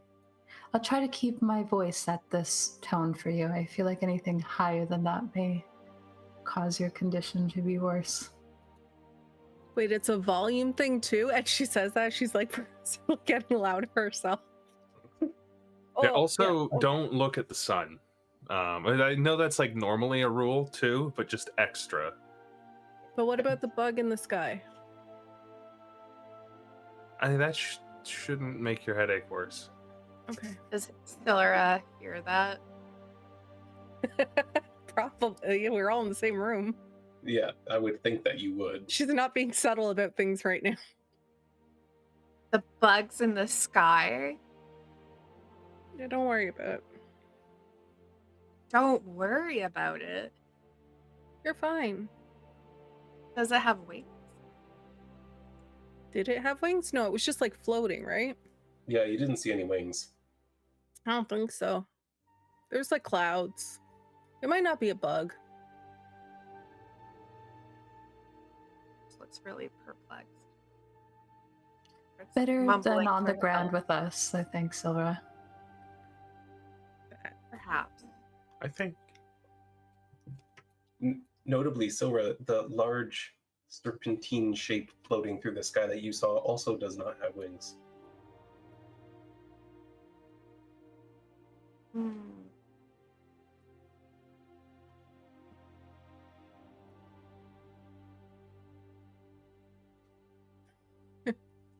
She doesn't know what to say. She's a little perplexed.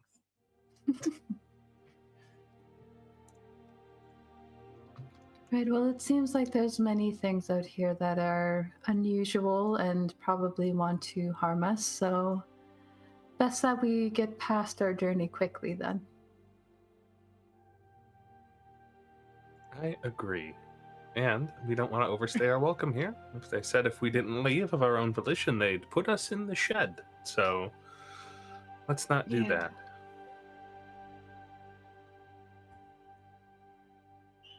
Rael's gonna Right. pick up the rocks that she had taken out of her pockets last night and put them in her backpack. she feels they were gifts to her. She feels bad leaving them. That's offensive.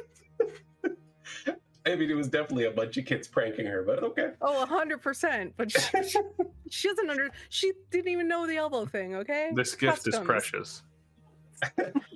10 pounds of rocks. Yeah, okay, I'm adding it to the inventory now. If you ever need to use a sling, you're going to be set. You watch those come in handy in like 10 sessions. I am queen of the adding stupid stuff to my inventory and using it when you least expect it. Just you wait. Well, you guys gather your things and you step outside, and they're kind of casually like sitting with his back against the wall, holding his halberd kind of to the side, is one of the young men that, he's been around. I think he was the one that took Ren and Silra, or was it? I don't remember which one it was now, but it doesn't matter. You all have seen and talked to him. He kind of sees you come out and he steps up and he goes, "Oh, good, you are ready to go." Yeah, seems that way. I wanted to give you something. Oh. And he reaches into his bag and he pulls out. It's like a weird little cactus fruit kind of thing. The quenchiest. Well, thank you. What is it? Well, it's a fruit, but if you're going to Denmar, then it's good to have one because the spiders don't like it. Oh. That's very helpful. Thank you. Yeah, thank you. Just break it open when you go inside, and they leave you alone. Does Rowan take it? Yeah. Okay. Spider repellent fruit. Add that to Break the in inventory. case of emergency. Break in case of spiders. I The love little that. banner. You could forge a tiny little hammer just for that. Done.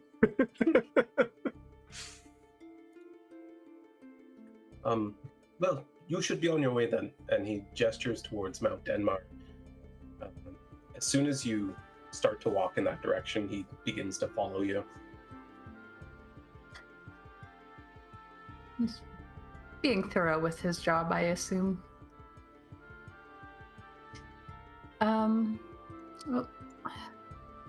We'll make sure that you tell the Viscount that we're very thankful for, well, everything. And good luck on your journey as well. Yes, thank you. The Viscount also said, if you do not die, which you almost certainly will. Everyone keeps saying that. I haven't died yet. I hope you do not, but you almost certainly will. And if you do not, you are to take these, and he gestures at the ground, and you can see he's pointing at a couple of rocks next to each other. They look different than most of the other rocks. They're very white gray, and they have a flat bottom to them. You bang these before you come into town, and then we don't accidentally kill you. Oh, hey. Who's taking those? No, you leave them here. Ah, Okay. I So he's just understand. showing us where they are. Yes, they're all around here. Good to know. Thank you. And you say most likely will die. What's out there? What isn't out there? There. Do you know of anything in the sky that would be harmful to us? I think everything in the sky is harmful. That's Like, kind of looks up, and he looks like almost a little bit wary, just looking at the sky directly. Because he's an Earth Genasi. I like that. Particularly, my friends seem to be wary of some sort of possible bug in the sky. We're not certain it's a bug. I haven't seen no bug. What about a serpent-like thing? You will stay away from that. That is no good. And he like just turns and starts walking briskly away. Oh, Well, we that were planning to. answer question. We didn't say bye. Bye! I didn't catch your name. Bye. You haven't met anyone yet that you haven't said bye to while they're leaving. Like, He just walked away first. walked He walked away, away just- first. But feel free to make an insight check on that. Fairly low DC, but like, I'll try.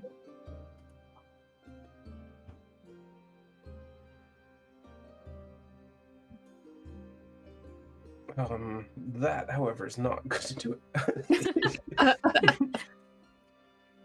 I mean, as far as Ren can tell, he had other business to tend to.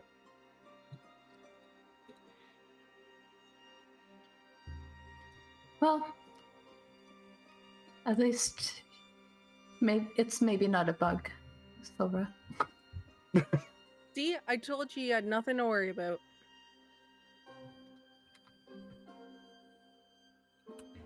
This does not help.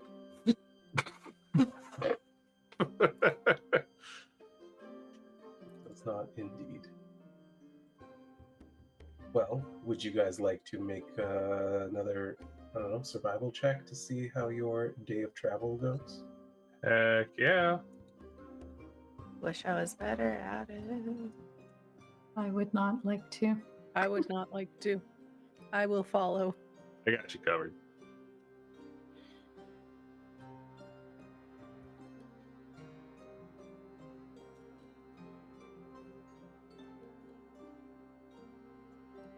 All right. Well, you continue northwest. You get to a point where you've come up onto the rocky foothills of Mount Denmar, and it just kind of gets drier here. Though as you walk along, you do actually notice that at one point south of you, there's sort of like a split in the earth, and a large stream seems to be pouring out from beneath you. Will be pouring into the ground somewhere north of you from the High Father Mountain. But it's already a sizable stream, and as you know this area well, it will probably go to merge with other streams and form one of the very large rivers that form the southern waterways. But, you continue on, and north of you, you can see high up in the air birds of prey circling. Ahead of you, very little. It's sort of a barren path. Anything that might have flourished here has moved on to more, what's the word I'm looking for?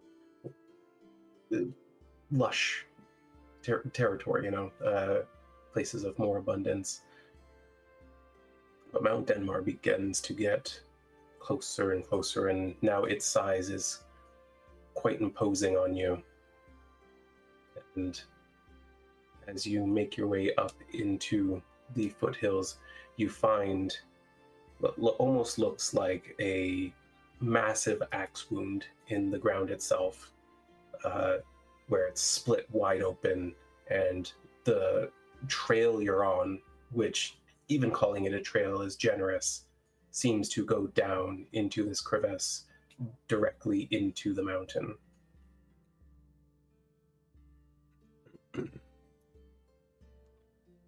Is that the way we need to go?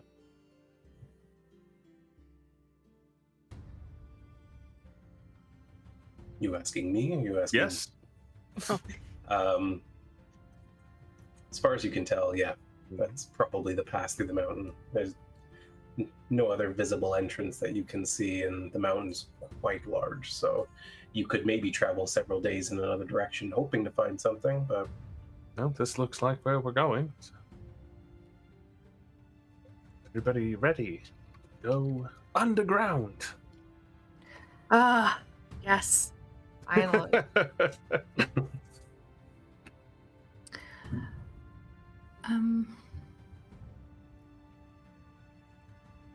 I suppose I'll need to sort of remain between people who can see until we know that it's safe for me to light something, perhaps.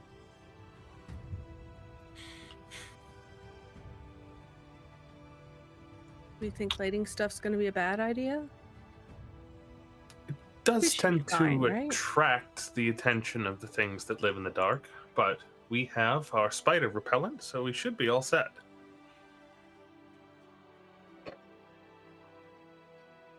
I'm just going to like look at Ren and like, does she have anything loose on her that like, or because I know her weapons are spectral, right? Yeah. So Yeah. like, but she has like her satchel and stuff, right? Yeah, she has like like one of those kind of loose backpacks that hangs like kind of low on your back. That's kind of what she has going on. She has like a lot of wraps, but she's tied them off mostly because of the cold.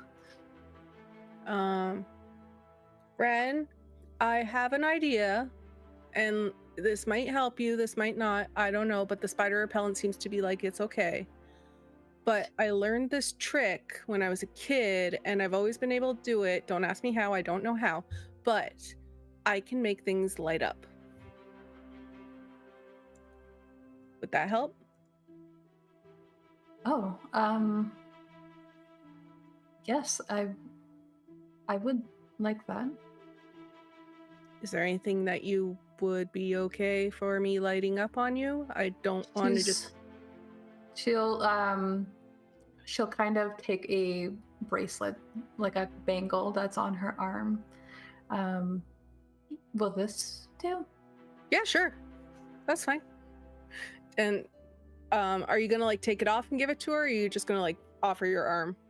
I think she just offers her arm. She's gonna take your arm and she's gonna grab the bangle, and then she's just gonna like close her eyes, squint her face a bit, trying to remember how to do this. It's been a while. And then she's gonna just like with her finger almost like invisibly trace runes on your bracelet, just like small little things. Nothing stays, it's just she runs her finger over in like a pattern, and then all of a sudden it's gonna start glowing. So I'm gonna cast light. Nice. Is On it your a fingers. particular color, or is it like kind of torchlight? It would be like a low kind of torchlight, glowy, kind of like her hair glows. Kind of that warm casting, warm light. And it flickers just like subtly, but barely. That is a very handy and beautiful trick, Brielle. Thank you. I got you. I told you I'd get you. Well, not in that way, but like I got your back. I understood. Okay, Thank you. no problem. Shit, Silver, is this gonna be bad for you?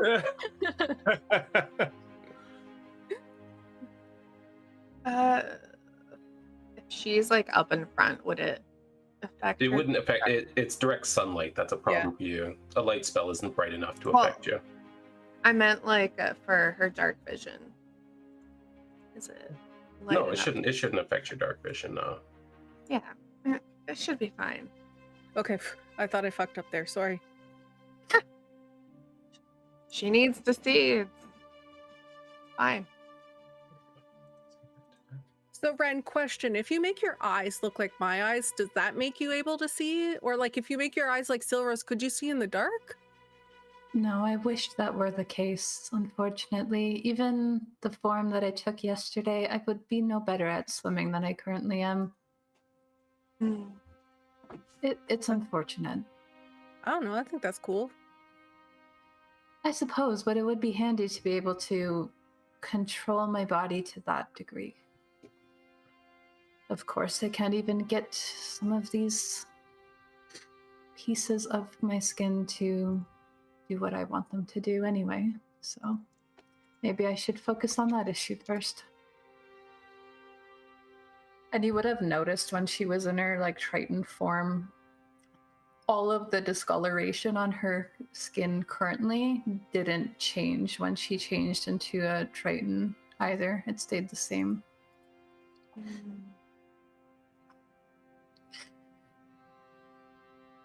Shall we?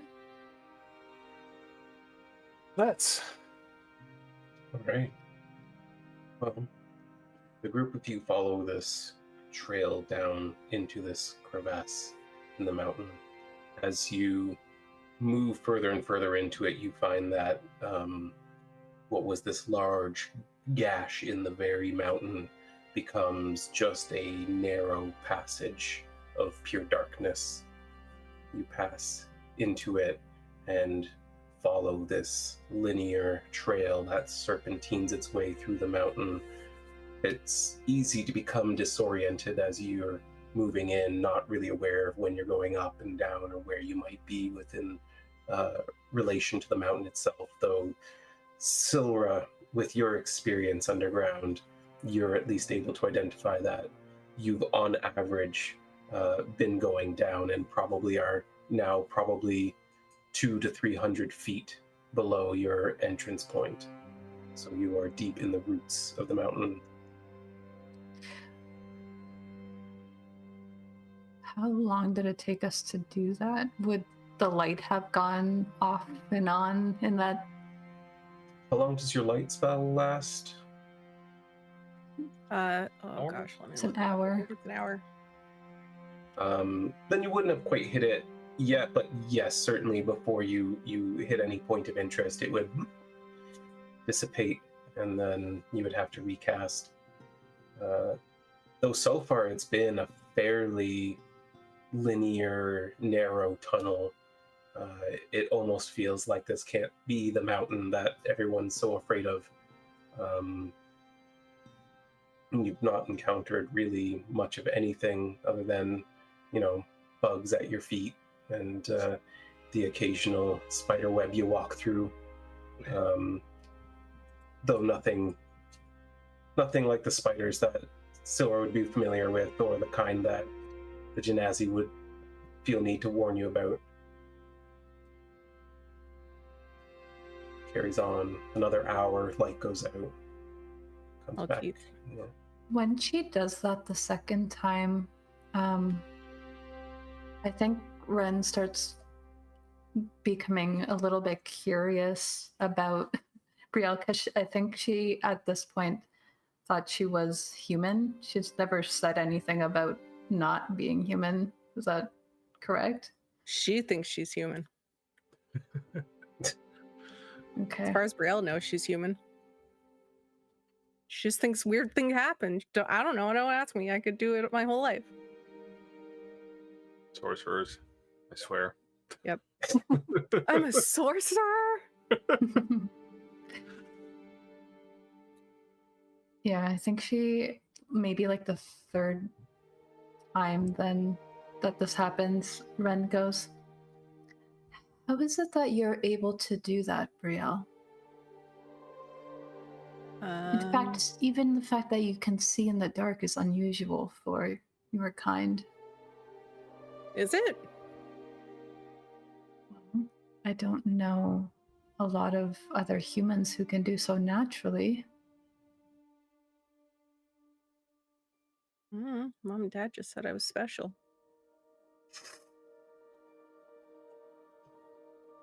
I mean, the light thing I think was because I was scared of the dark when I was a kid. So I used to make things glow to help me with that, but I don't know. Maybe I just ate a lot of vegetables as a kid, and that's why I can see well in the dark. Eat your I don't think that's vegetables, how it kid. Yeah, works. that's what the today's lesson is. Eat your vegetables. It's very interesting. You're very Interesting. unique. Like, am I weird? Does unique mean weird? Well, I've been told that I'm unique. Do you think that I'm weird? No. Despite her first comments. Yeah, that's what I was thinking of. It's like, that's weird. Your eyes are weird. No, I think you are very unique. And is that a bad thing? No, I think it's kind of cool what you can do. And I think it's kind of cool what you can do. Thanks. She like kind of adjusts the cuff again, and she's like, "No, thank you."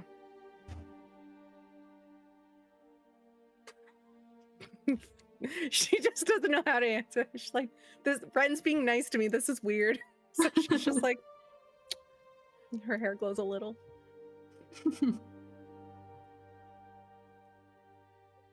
Roland, where are we going?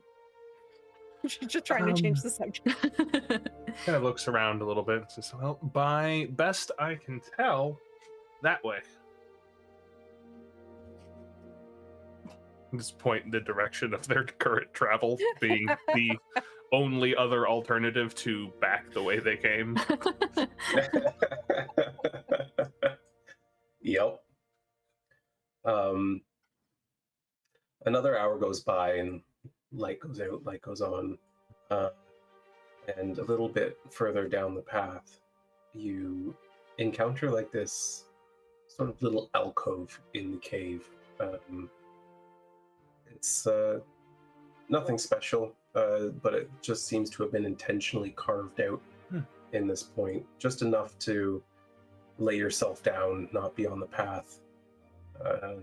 You can see, bits of cloth around and an empty flask left behind.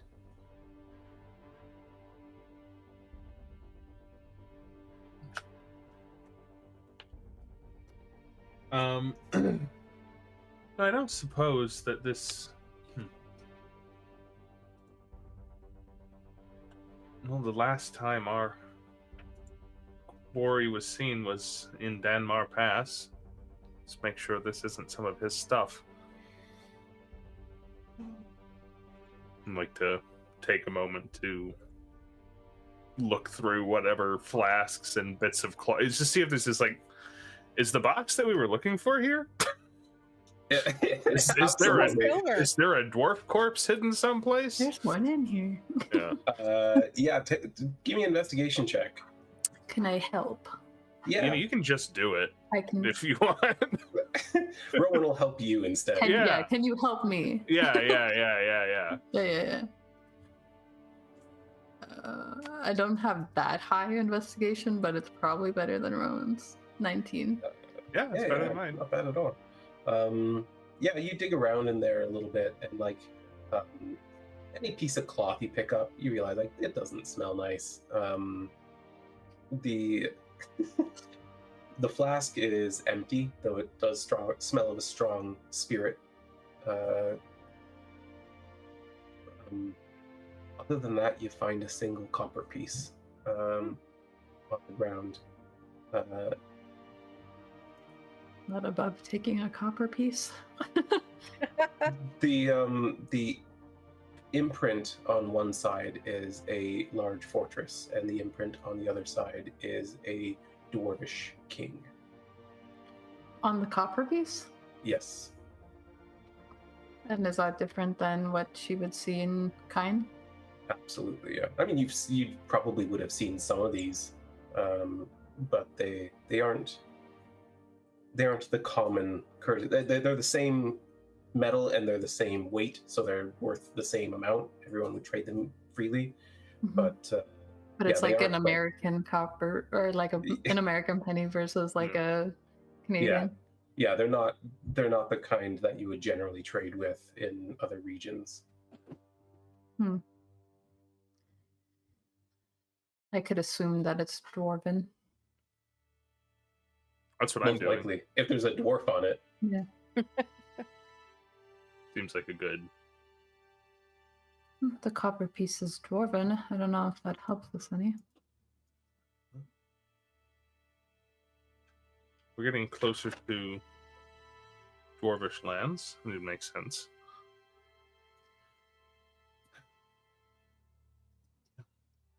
How long have we been going at this point, Shanks? Into the mountain, or since Since we got up.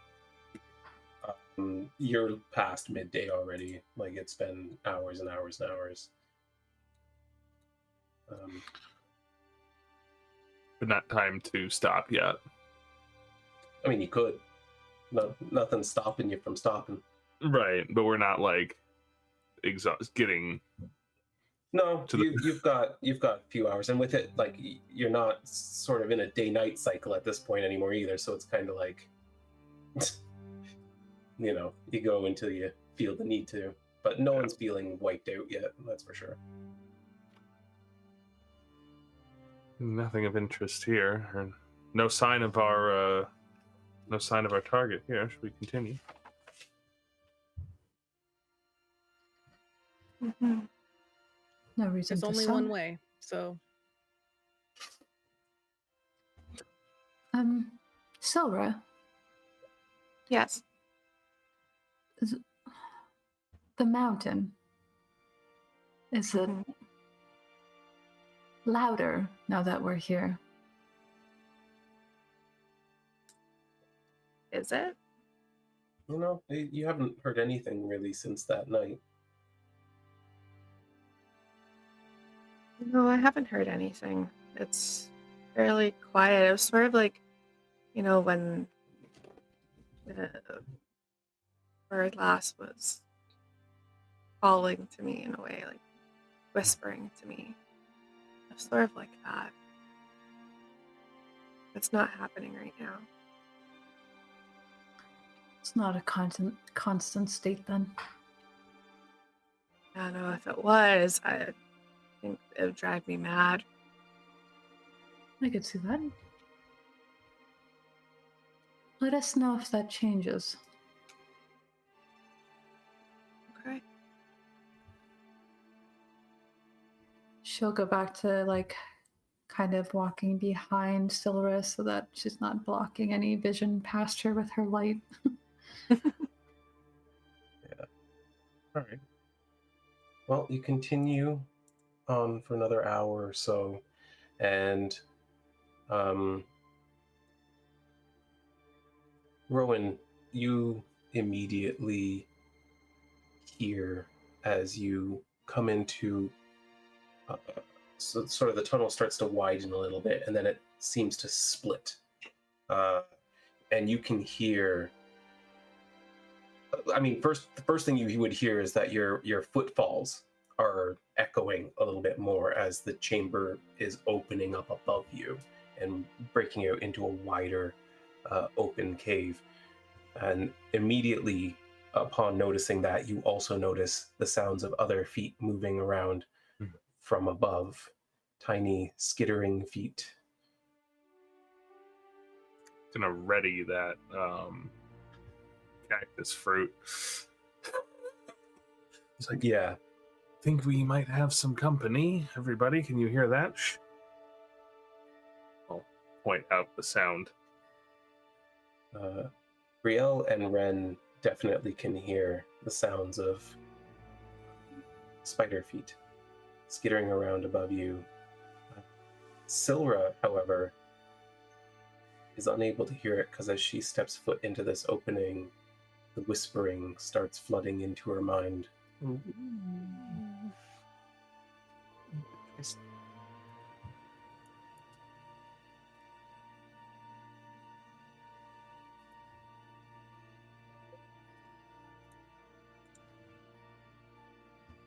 I'm sharing a map with you guys. Ooh.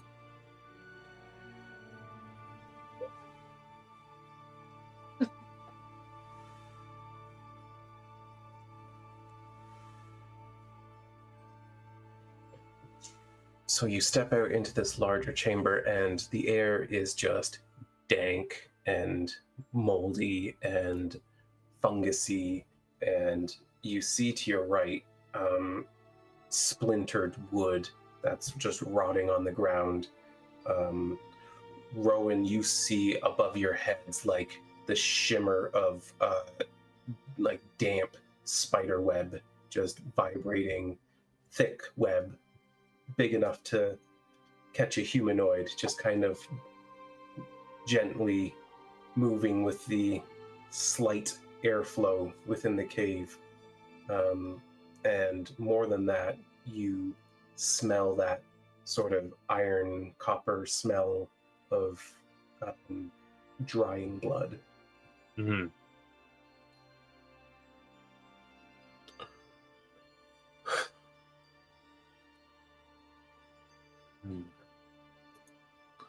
Well, before I do anything, a housekeeping note. Some of our team has taken damage still on the combat tracker. Thank you for pointing that out to me. It's hard for me to remember. Oh, last session, I'm just changing turns instead. You don't get a rest, you just get a new turn. Yay! Hey. All right, everyone's rested up. I think I will take this opportunity to cast... Okay, let me make sure how long that lasts.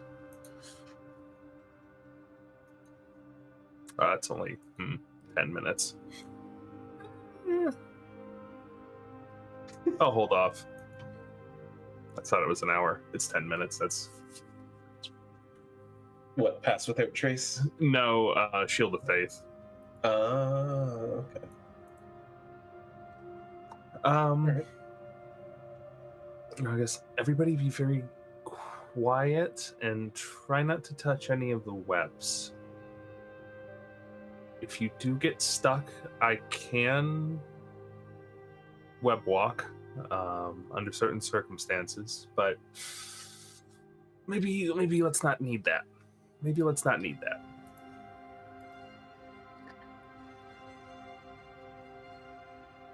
I would like to make a stealth check. I was gonna say Yeah, absolutely. Everyone makes stealth checks in the tower, please. Yeah. Group stealth. Oh, my tower is hidden. My tower's hidden too. No. Guess you can't make a stealth check. Okay.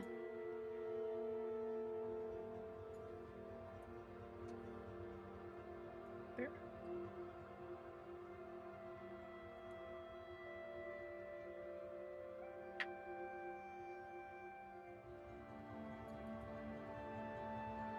Cool.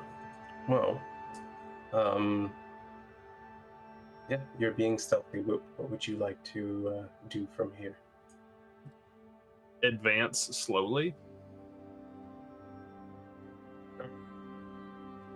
Which direction are you? That tunnel off to like the right, that kind of looks like a dead end. Yeah, it's there's a number of like old pieces of wood here that are just kind of rotting. There doesn't seem to be anything, any direction to go in, but yeah, you can absolutely go down. And I will go that way. Yeah, very, very stealthily, Rowan just kind of creeps through, not upsetting anything, noticing sort of at the last second this like webbing that's kind of stretching from the wall to the floor, and he kind of steps around it, and you get around the corner and see that it just kind of continues on, though there's sort of an increase in the noise above your head. Would Rowan know that webs burn real good? I would think so, yeah. Just I'll wave the rest of the group forwards. I will sneak along.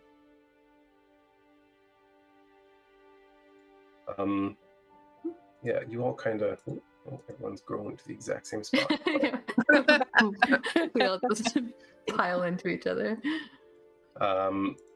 So are you kind of come up behind them, and as you're doing so, the whispering's getting louder and louder, and you kind of lose sight of where your companions have been stepping, and immediately your leg just goes into that same web Rowan stepped around. For a split second, all that skittering overhead stops. That's like as Silver just kind of like gets into it and starts pulling against it, and maybe lets out a little bit of a noise. And as that's happening, Brielle loses her footing on the damp ground and just slams into the back of her. I was waiting for it. Yeah. Oh,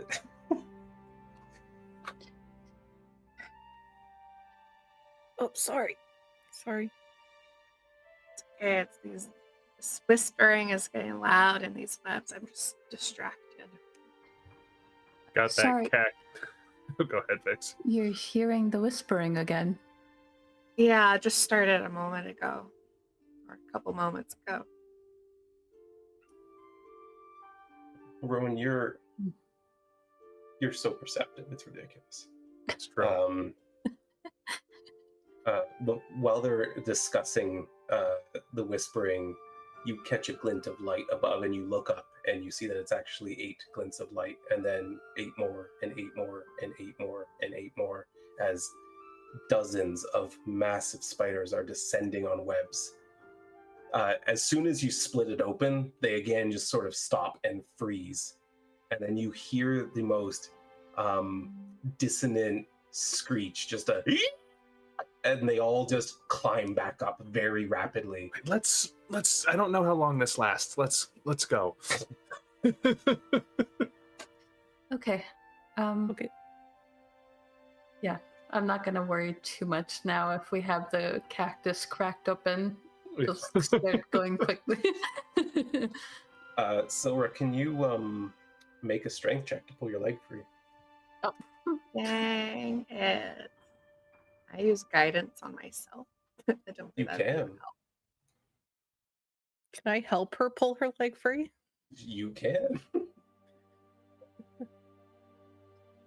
Yeah, that'll do it. You between you and Brielle, you just kind of pull, and you can feel the vibration shaking through the web, and fortunately no longer drawing spiders to your location. You're able to pull yourself out and continue on. Are you moving at a quicker pace now? Like, are you? I think so. I don't know if I'm on a full-on sprint, but we're definitely power walking. Yeah, absolutely. Were these just on the ground? Like you can just step in them? Well, that one was like attached to the wall and like arcing across Okay. to the floor, kind of thing. You might guess that it's there to catch maybe a rodent or a lizard or something that's crawling along the wall. Okay.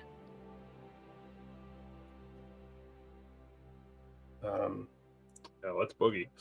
Yeah, you boogie on, you continue on, and again the chamber just gets larger, and the smell of copper just gets deeper. You're able to kind of work your way through without seeing too much of anything, really. With the spiders gone, it's a simple matter to keep moving forward. There's still webbing here and there, and maybe at the odd time, each of you might get stuck in one here or there without noticing. Even sometimes they're just layered against the wall. If you go to brace yourself against it, and you got to pull yourself free. But you would reckon that the fact that the skittering sound got so far away, that the depth of the tunnel above you must be quite high.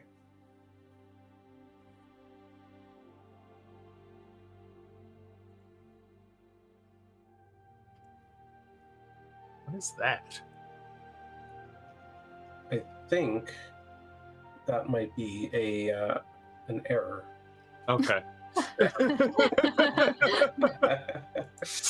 So I would disregard it. It's like lit up too, so I'm like, I don't even know why it's. It looks important. It sure does, but this isn't Zelda. You're not supposed to put a bomb there. Yeah. But yeah, no, like I said, you're able to keep moving on and on. The air gets danker, it gets thicker. You're able to keep moving. Gotta get some more of this fruit. This is really handy. How big were the spiders that we saw? Well, Brielle didn't see them. Oh, you're right. They turned and fled while you were kind of discussing things. How big were they? Yeah, how big were the spiders? But we'll say that, like, I'm sure Rowan would share the information with you, that they were easily medium-sized creatures, maybe bigger, with them at the edge of his dark vision and turning immediately on the opening of the fruit. Hard to say for certain. I think Rowan feels certain. You know, if does Brielle ask this question of him? Or?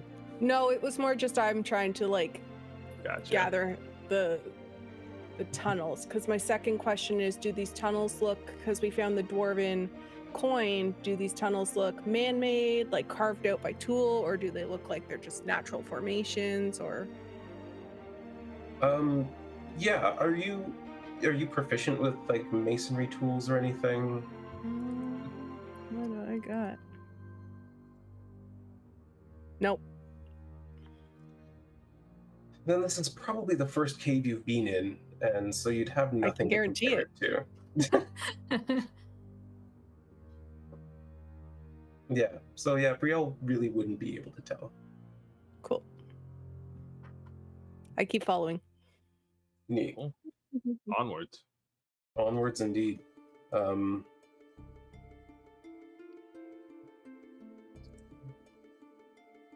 we go.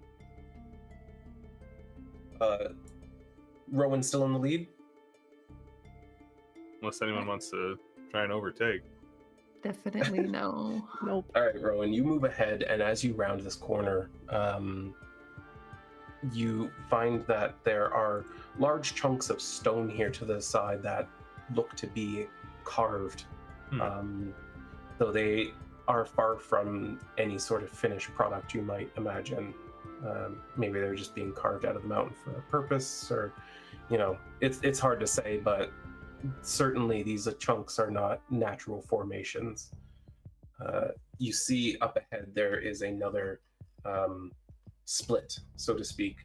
However, you also notice that the stench of rot gets so much more intense as you round the corner.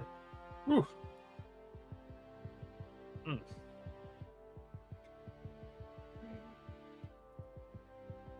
Wonder where that's coming from.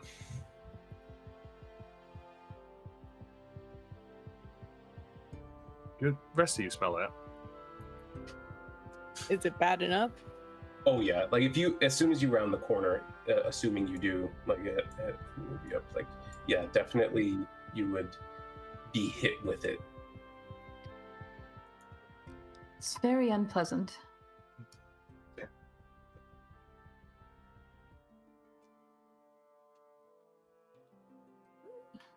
Not a good sign either, I would say. No, generally not. Can I tell where it's coming from? Not really. It's wafting in from somewhere ahead. The tunnel's thick with it, so it really could be anywhere. It could be all over. I think even with our spider repellent, a caution is advised. Is there a reason why this smells a bad sign? It's what dead things smell like. Okay. Mhm. It's like that's what we would smell like if we died. I got it. It smells kind of like boiled cabbage to me. A little bit. Yeah, okay. Yeah. There's a similarity there. Not sure I would like cabbage very much. I don't either. It's awful. Try it cooked with a dry heat. Not boiled. It's not the way. Sure, you pressing on. Oh, you're I think muted. you're muted, Cheryl. She- What I was saying. I don't think I've ever had cabbage. any Don't of the get my mom to brassicas. make it. Any of the brassicas, really. Broccoli, cauliflower. Don't boil them. Don't boil them. Hmm. Okay. Unless you like sulfur, then I mean, go for it. But She might. Ro- You never know. cooking with Rowan in the middle of this mountain pass. Rowan, are you a great cook? Tell me all about Turns into a cooking show. Yeah, right here. You have to tell us your whole life story before we get to the recipe, though. it. Before we even Well, that's fun because I think I'm 120, so this is going to take a while. a 75-page blog post. I used to cook these scorpions for my mother before she passed. But yeah, it was slowing down a little bit, taking a little bit more caution on, but pressing forwards. Spiders behind us and Stink in front of us. I choose Stink. All right. Yeah. Oh, how far are you moving before you? Haha. That's, Mhm. that's a good Okay. question. Every I don't Love want to to do take that. control of you when there's multiple Yeah. paths or anything. I'm going to come up to the edge of this side tunnel Yeah. and peek down there. Yeah. Okay. So sort of the second you stick your head around to peek in, the scent just gets 100 times worse.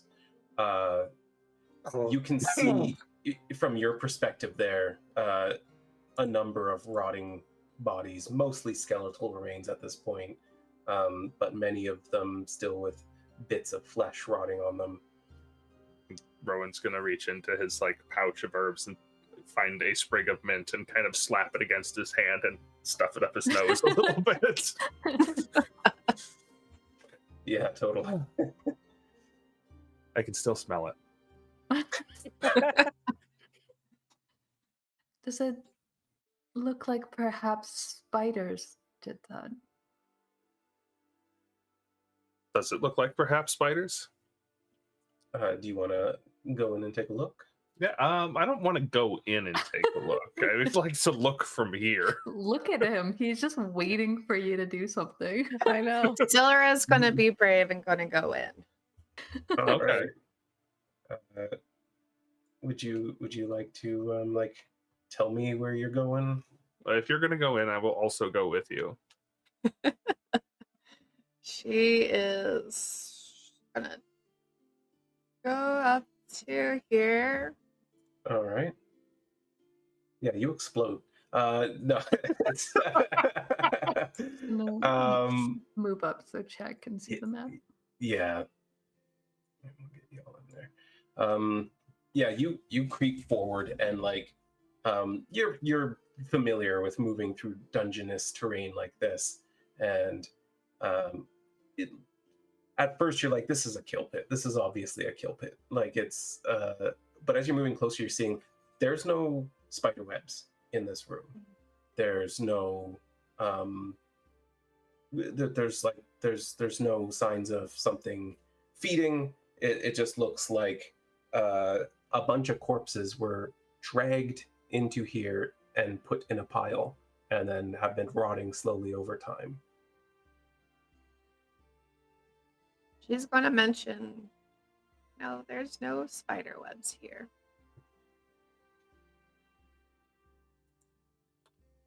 More troublesome. All right. Well, Yeah. that's not what you want. I'm not sure I like that answer. I Do definitely you want to if you get closer you might be able to discern more things. I'm just saying. She's going to slowly go up Let's get closer. attacked by the pile of bones. I didn't even think of that. Yeah, they'll wake up now. You give That's me give me either investigation or medicine I'll give you a medicine. He's good at any of it. Medicine, she at least has a plus. Yeah, go for it. Oof. Not a great roll though. Honestly, Rowan, on the other hand, so are you looking at it and like you're like, I don't know, spiders didn't do this, and then Rowan kind of comes in. He's like, well, yeah, this one's skull was crushed by a hammer, and this one was cleaved with an axe. There was a fight here or nearby. What kind of skeletons are these? They're like dwarvish heights, or? That's a really good question. They're predominantly dwarven from what you can tell, though there are humans and even a couple halflings among them. Something happened near here. well, let's keep going. I think let's not Goodness, the further sure. the further away we are from the body pile, the less the chance we are of having being added to it. Hopefully.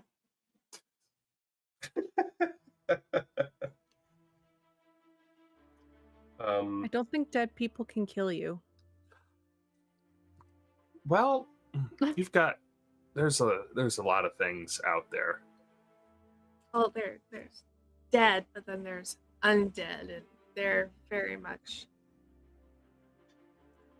can kill you. Well, he's a halfling now.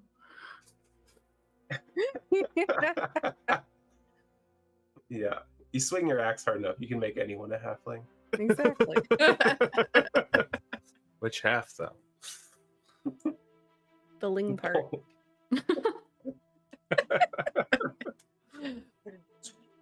It's called committing halfalingus.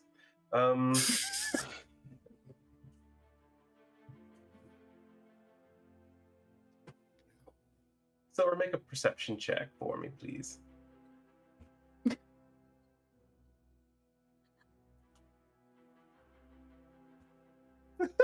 You have rolled so poorly tonight. I just...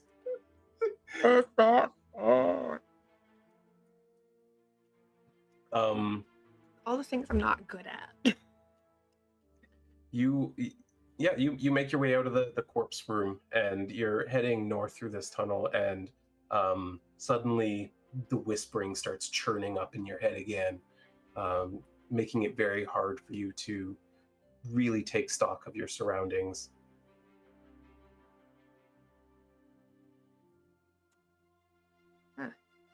Is everyone pressing forward? Yeah. Yep. We'd like to get away from the body going pit. to grab on to whoever's like closest to her to sort of just like Most guide likely her. Rowan. Yeah. Since you two were kind of leading a moment ago. Doing all right All there, right. Silra? It's just very loud. Let us know if it says anything interesting. Is it getting louder since you started hearing it again?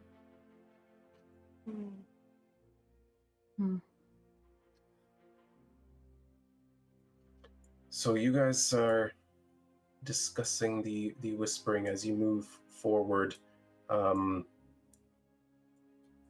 As you kind of come around this corner, you see another passage to the north, and you see a chamber to your right, a large, like rectangular chamber, certainly carved out of the natural cave formation, as the lines are too straight. It's filled with wooden furniture, most of it like kind of destroyed, much of it rotting at this point. And somewhere from within there, Rowan hears a distant hello? I'm going to put my hand over the bangle. Over the bangle? Yeah, the glowing Ren's glowing bangle. Oh. But Did we I hear think that? Or just no, only Rowan. just So the suddenly Rowan just reaches just like- out and covers that. I was like, Um, shh. But There's somebody in there. you hear a moment later, can someone help me? And on that note, I think we'll Oh, call it God. a night. Who's that? My new best friend. Duh. Obviously. Come I'm on. gonna tell you this: it's definitely not a spider. I don't believe you. Yeah, I don't know if I'm so sure about that. He's gonna come up with some dumb spider NPC over the next week, and it will be a spider. Half His name spider, will be half Gusto. orc. I wouldn't do that.